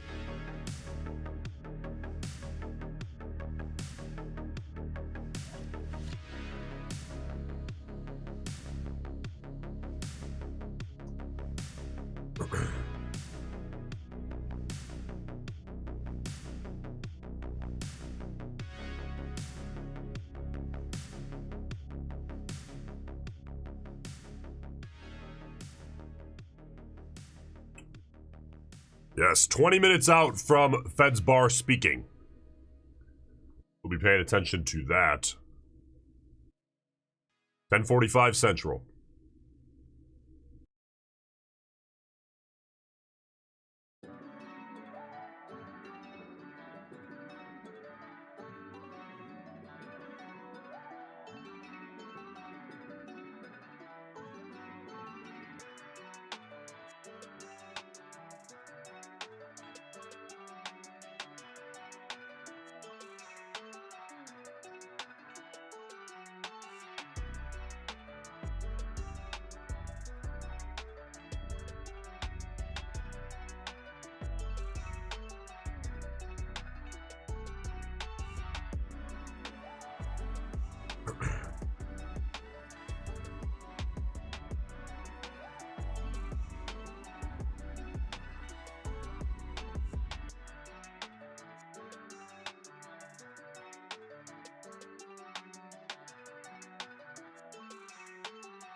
All right, testing that 20 on the 2 here. You can see we've already broke downside on the 20 on the 5, top left of your screen there.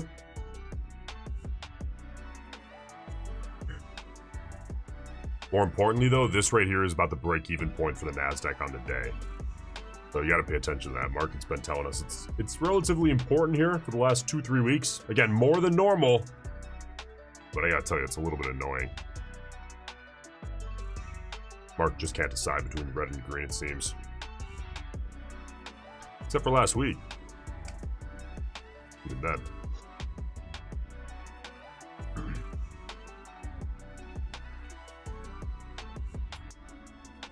Alright, there's a nice breakdown side here. Roll over on the 2-minute bar here in 5 seconds.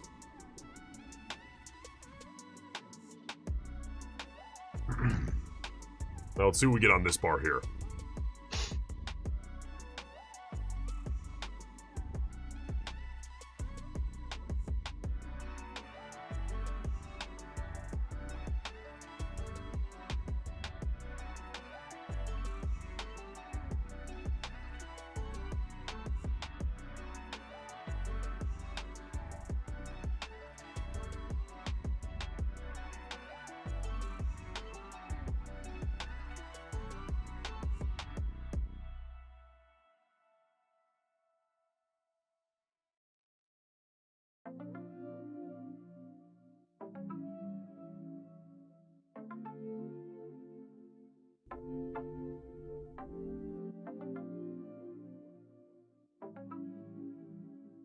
A minute 5 out from the rollover here of this 2-minute.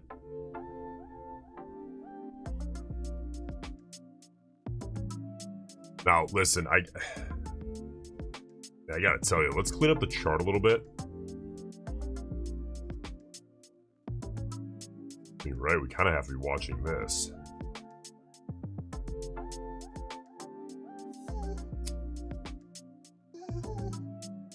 Kind of right in the way of my continuation setup, I gotta tell you.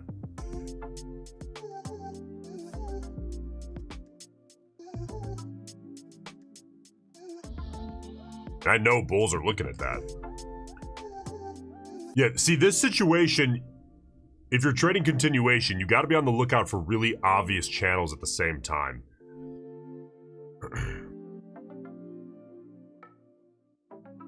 Because that changes the edge on it. It certainly does. And you can see your bulls are stepping in ahead of that. We get a rollover here in about 5 seconds. We've got a wick. Yeah, bulls are going to keep that wicked upside. When I'm looking at continuation, by the way, I just want as few things as possible for the opposing side, my enemy, so to speak. In this case, the enemy would be the bulls, looking to go short, right? I want as little as possible to give them confidence. I want them to feel so discouraged that they just lay down and stop buying, at least for that period of time, which helps push me into the money as quick as possible, right? That's my thought process. That's my mentality. And here, they're gonna see some confidence out of that trend line, which I don't love, obviously, but I gotta respect it. But if we can get a big old bounce out of the hole here and then get a retest, then I'm trading the trend line.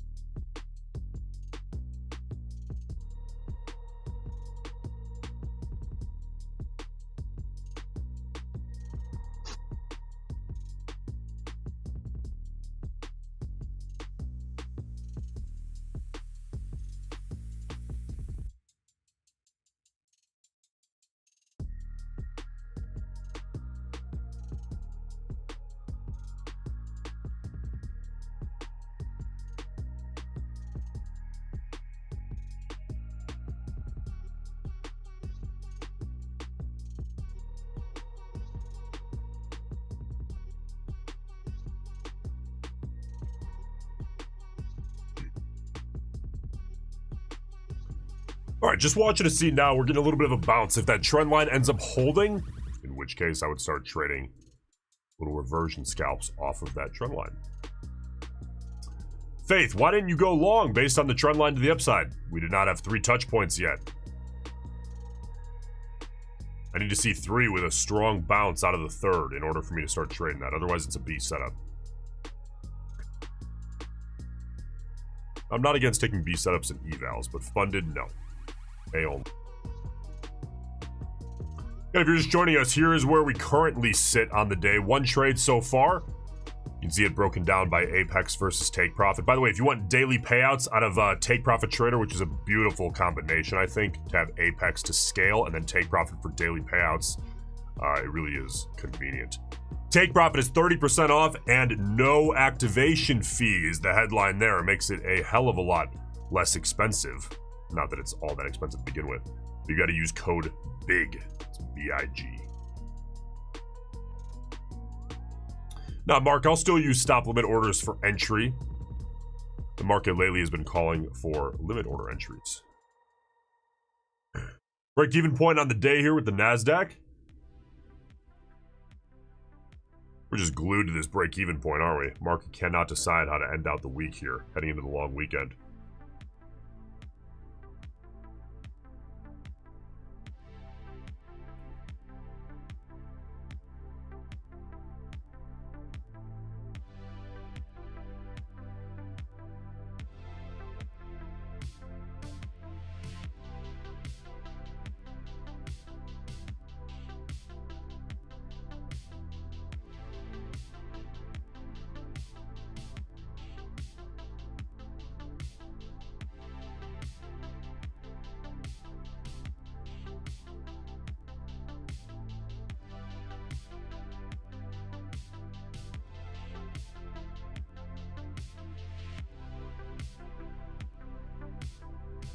Nice, reasonable, strong bounce here off that trend line, by the way.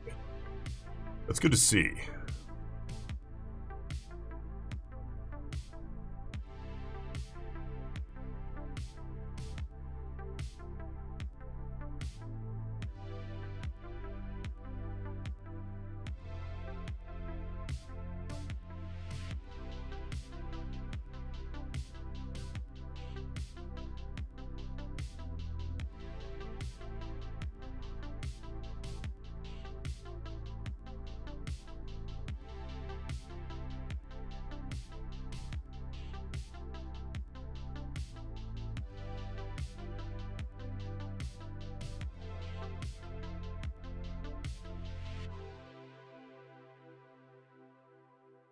I'd like to see the bulls be able to take this a little bit higher out of the hole here. Now, one of the little nuanced things that you guys might not realize, the way that I trade, for me, it is pickier, okay? But when you get that first touch point, you get a bounce, okay? Second touch point, I like to see the bounce take, I guess you'd say, the previous bounce's high in an ascending pattern like this. Now, it depends how big the second bounce is. If it's big, like we're seeing here, this third bounce, I like to see it at least come within reason. I don't like to see mushy bounces. I wouldn't call this mushy. It was strong, but the bounce itself was really 60 points-ish. I'd like to see that maybe double my intended profit target, which in this case would be about 40 points. So it's not perfect. Let's see what we get here.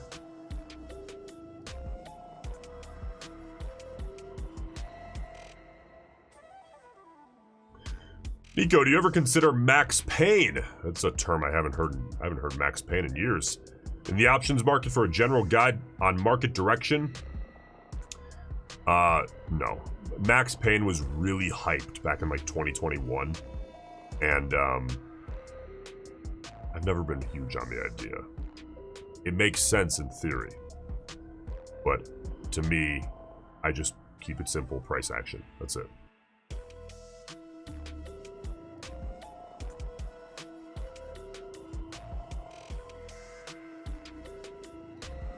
I think making trades purely based on max pain is honestly, it's an oversimplified approach to a complicated market.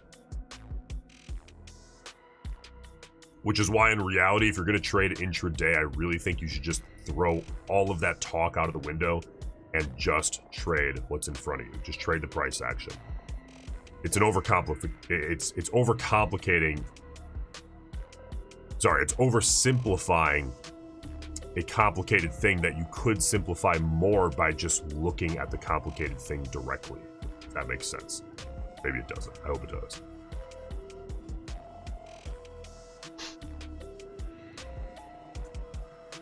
Break even on the day here is the Nasdaq.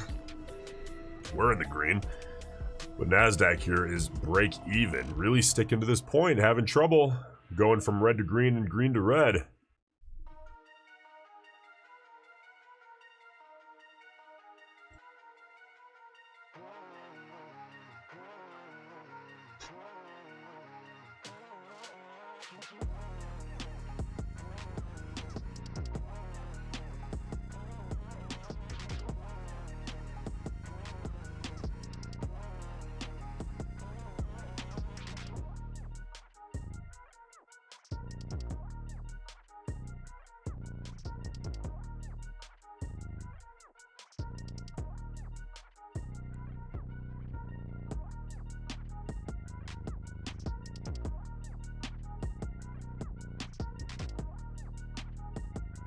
I really want to see the market make a decision here around this break-even point, because this is really remaining kind of sticky.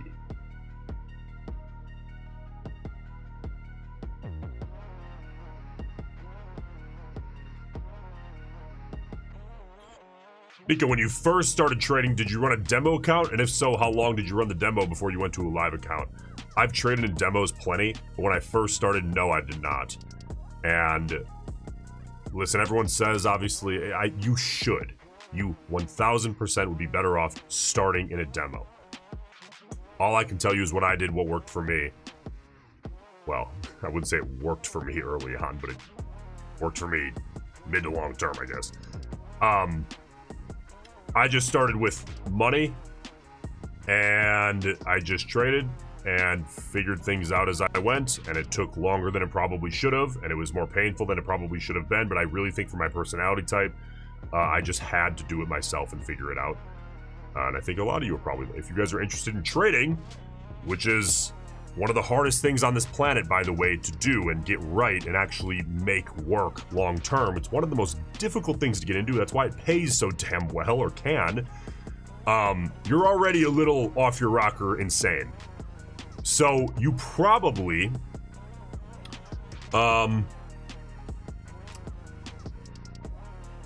think highly of your ability, which is a good thing, by the way. Some people will make that a bad thing. I think that's 1000% a great thing. You should. But you also, as a result of that, probably need to figure things out yourself rather than just having someone like me tell you. But I will tell you anyways, I'm similar to you. And that's not the way to do it. You can speed things up by just running demo and figuring things out without losing any money. Or if you really need to trade real money for a mentality thing, fine, funded account, trade small. If you trade big, you're going to lose. In the early years, I promise. You just don't have an edge yet. That's normal. That doesn't mean you suck. That just means you don't have the screen time yet to understand really the context of everything in front of you that can give you an edge. That doesn't mean you suck. It just means you're not quite there yet, which is okay, by the way. You shouldn't feel bad about that. You're just early. But I am also not the guy who's going to sit here and tell you you have to trade demo for 3 years. It's not the same. Your emotions are going to be completely different. So ultimately, I think what makes you better, trade demo, figure everything out. Then, once you're comfortable getting in and out of the market, you have some setups you can test, maybe you should trade with real money. But trade tiny. Trade 10% the size that you think tiny is.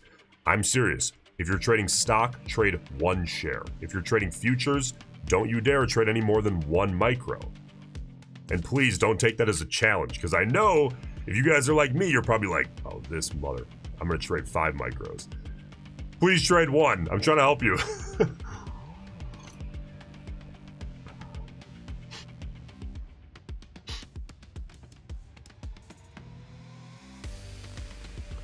Let's see if we can get a little channel formation here.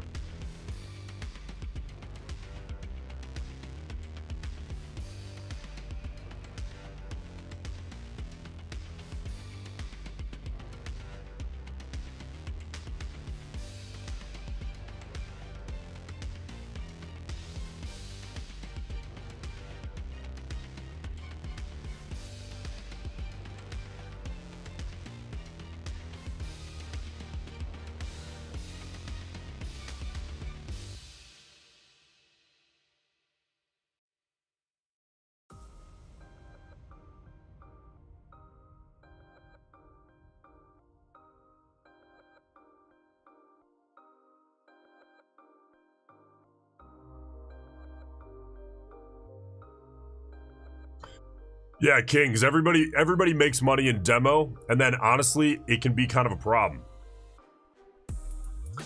By the way, this is probably a good time to pop this guy up. But everyone trades very small. I'm sorry, everyone trades very well, seems to, in demo.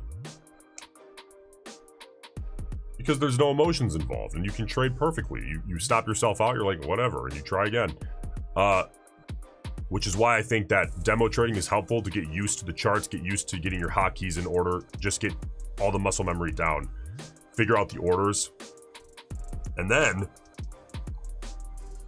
once you have that all down, I think the best way to do it is to fund an account.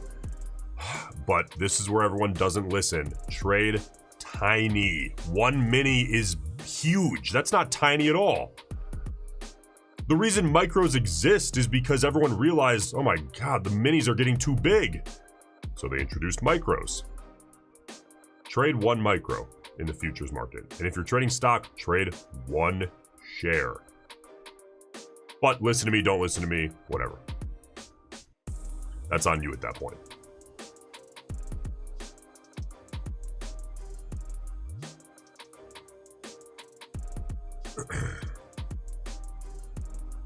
All right, let's go ahead and extend this and see if we get a controlled test here of this trend line without the potential of a continuation setup causing problems.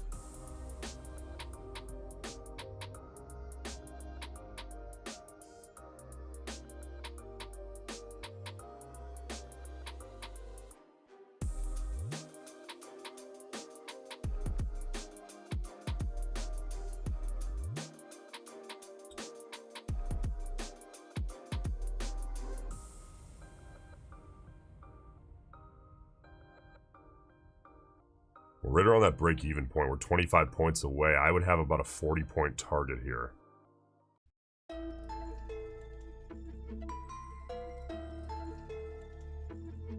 Gangs, I'm glad to hear it. I'll keep showing up every day, 8:15.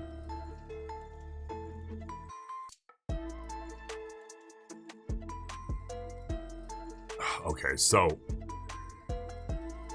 we're getting a trend line test here.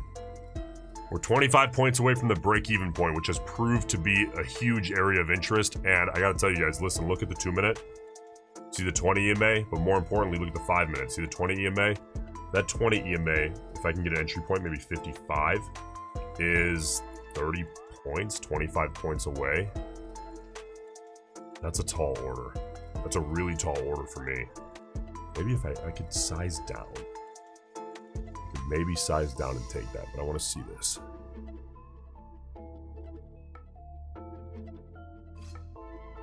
That right there, that is not a full-size trade for me. It's just not quality enough.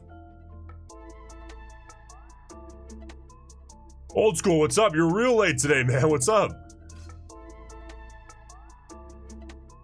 Well, there's the test and the rollover.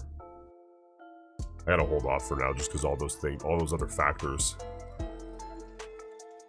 We very well could see a continuation here in a minute 45 setting up. Let's see if we do.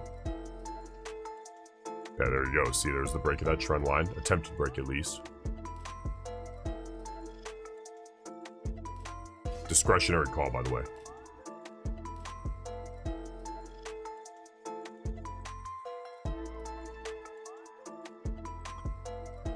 Adam, Nico, would you fund a small account? Oh, yes, by the way, also we have Fed's Bar starting to speak here right now, which I didn't mention, but also went into my decision making.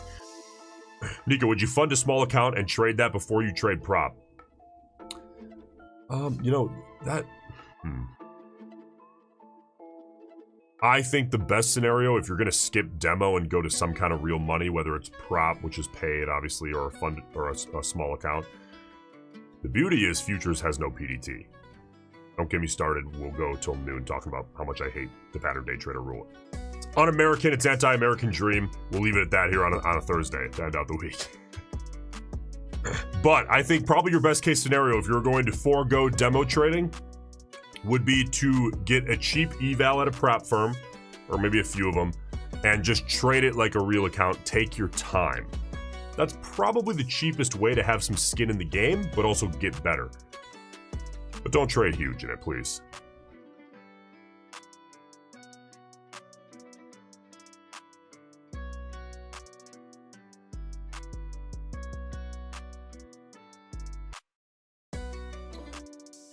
All right, so Fed's Bar is speaking here. Starting to get a headline or two. I'll call them out as we get them if they're important.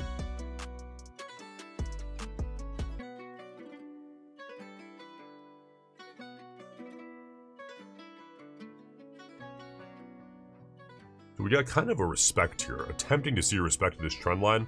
A little sloppy, but Fed speaker right now. I want to see those first couple of headlines, by the way, carry the most weight, especially if they're about tariffs. So we'll see if we get any tariff headlines. That's really all I care about right now.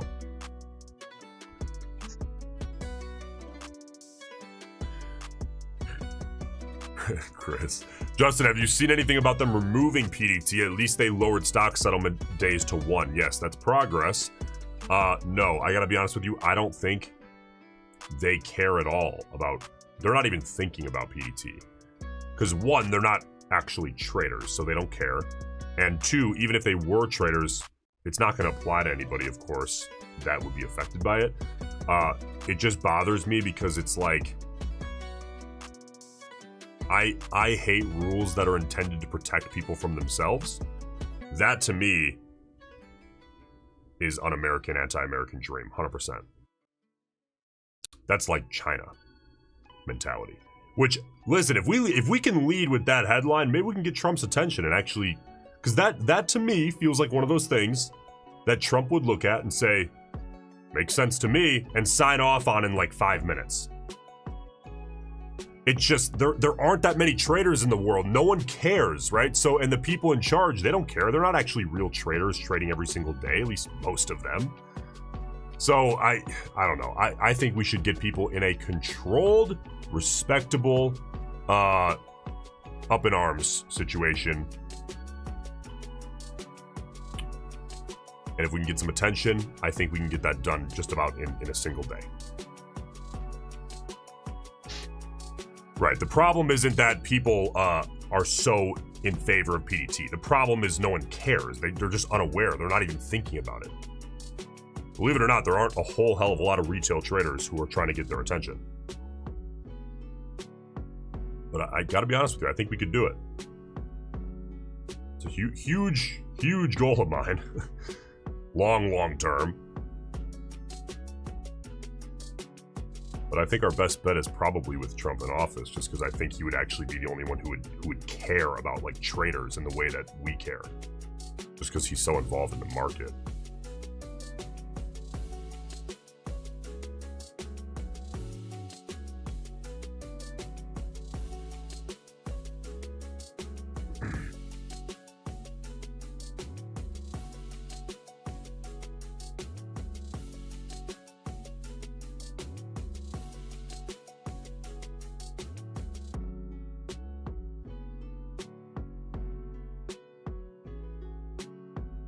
Old school, yes. We took one trade here so far today. Looking to see what else we can grab. That's where we currently sit. 21.33 on one trade. So far. See what else we can get.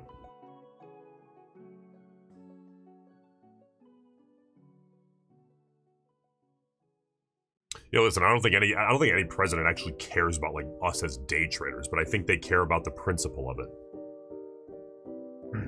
I think some would care about the principle of it.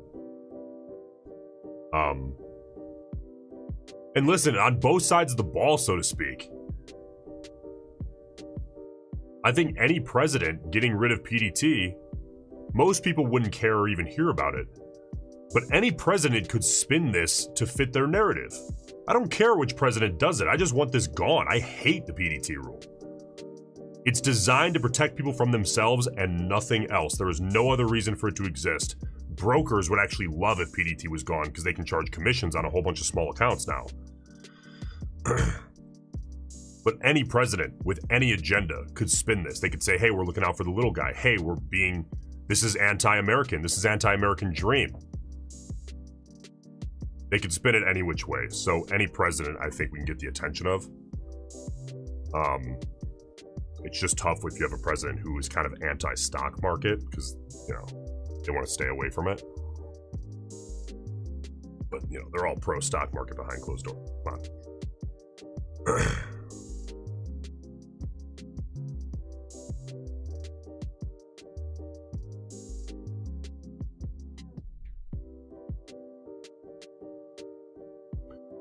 We see this trend line is slowly getting sloppier and sloppier.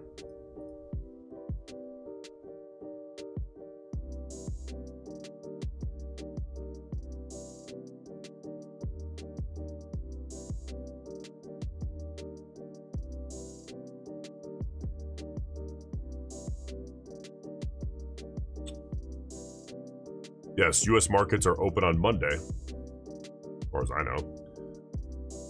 Just tomorrow.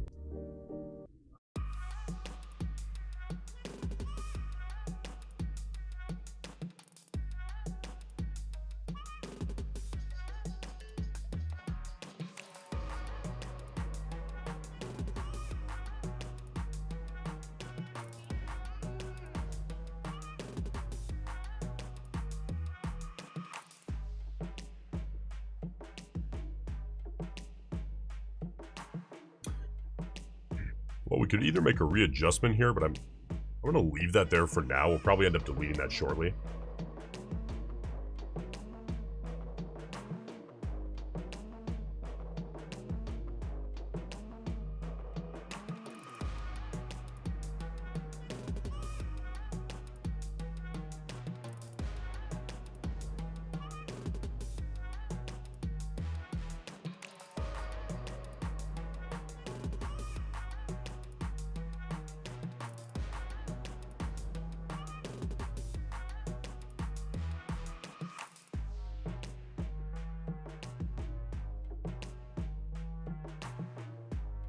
Yeah, we're definitely putting in a little bit of a flat bottom here. So we'll see if the bears can take this lower.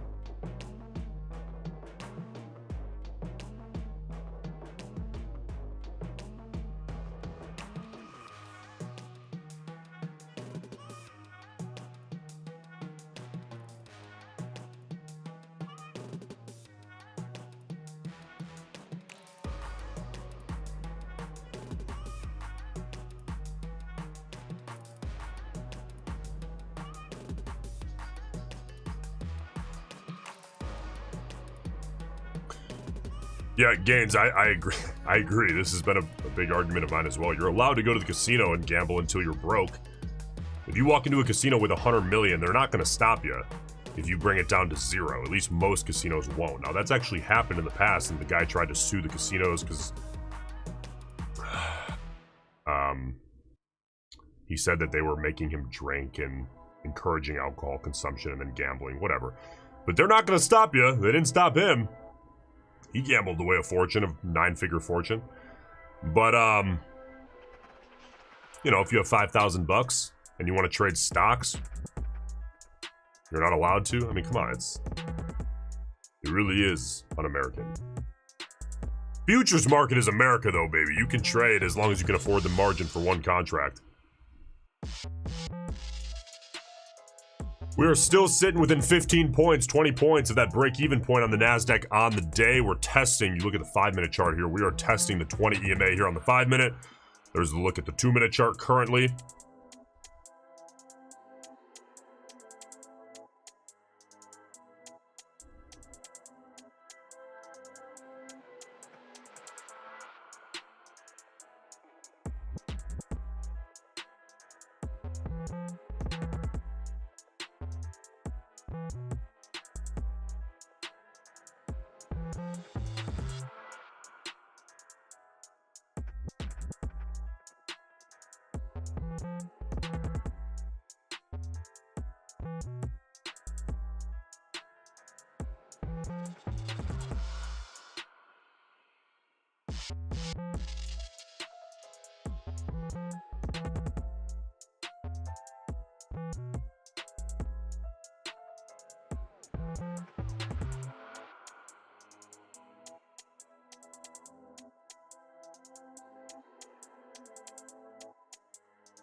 Look at this back and forth. This right here is just garbage chop.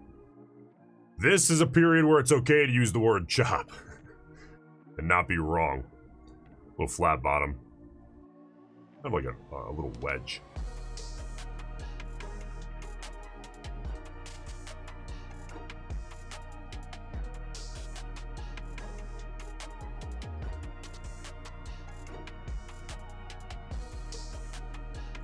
Appreciate it, Joel. Here every day, 8:15 a.m. Central. Hope you keep showing up.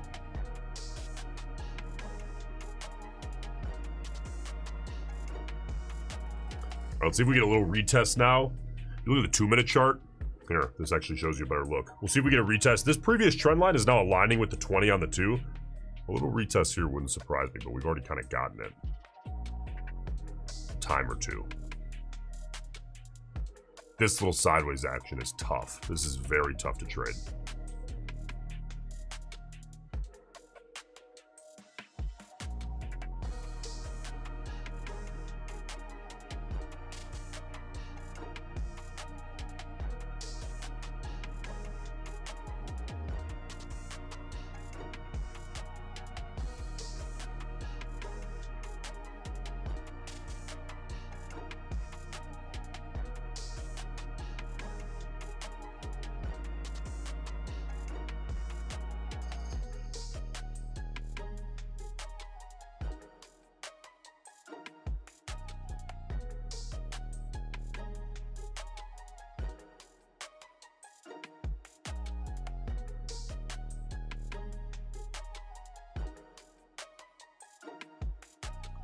If you guys aren't subscribed yet, hey, I gotta do the YouTuber thing. Appreciate you subscribing to the channel. Live every day, 8:15 Central Time, that is. 15 minutes before the market opens.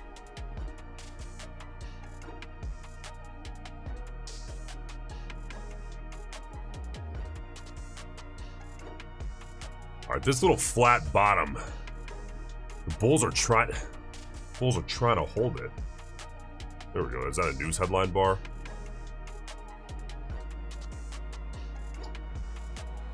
Oh, that's the 11 a.m. bar.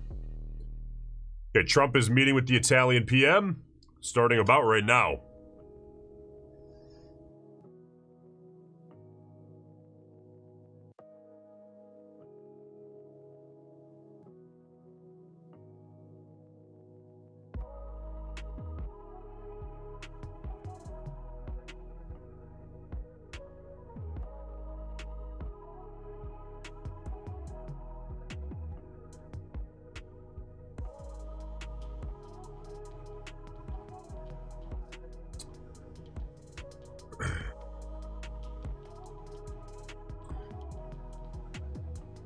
Well, here's where we currently sit. Just one trade so far here today. That's 21.33 across 7 Apex PA accounts, 2 Take Profit Pro accounts. You know, listen, this to me is I think my favorite 2 to start with a combination. I think mixing, again, this goes with the scaling horizontally mentality rather than trying to scale prop vertically. What I mean by that is stay small per account, scale the accounts over time. A lot of people try to scale vertically because it's like cheaper up front to just get 3, you know, Apex accounts or whatever, and then they just try to trade huge in those 3. I think that's a very, very tough way to try to scale prop trading. I really think you should stay small per account, scale horizontally, just try to get more and more accounts, and then copy trade them with responsible size. So, by the way, take profit, 30% off, no activation fee. Daily payouts is the headline there. Make sure you use code BIG APEX. 80% off is back. Single day pass, you can pass in 1 day. So technically speaking, if you were to do that right now and pass here today, you'd be in a funded account on Monday. Got to use code BIG over there as well. So I think you guys know what I'm looking at here. I want to see either this channel widen out or a continuation set up after a breakout here. So listen, I appreciate you guys tuning in. I will be back after a long weekend, Monday morning, 8:15 a.m. Central Time. All right, guys, I'll see you there. Have a good one. Rest up. We got work to do next week.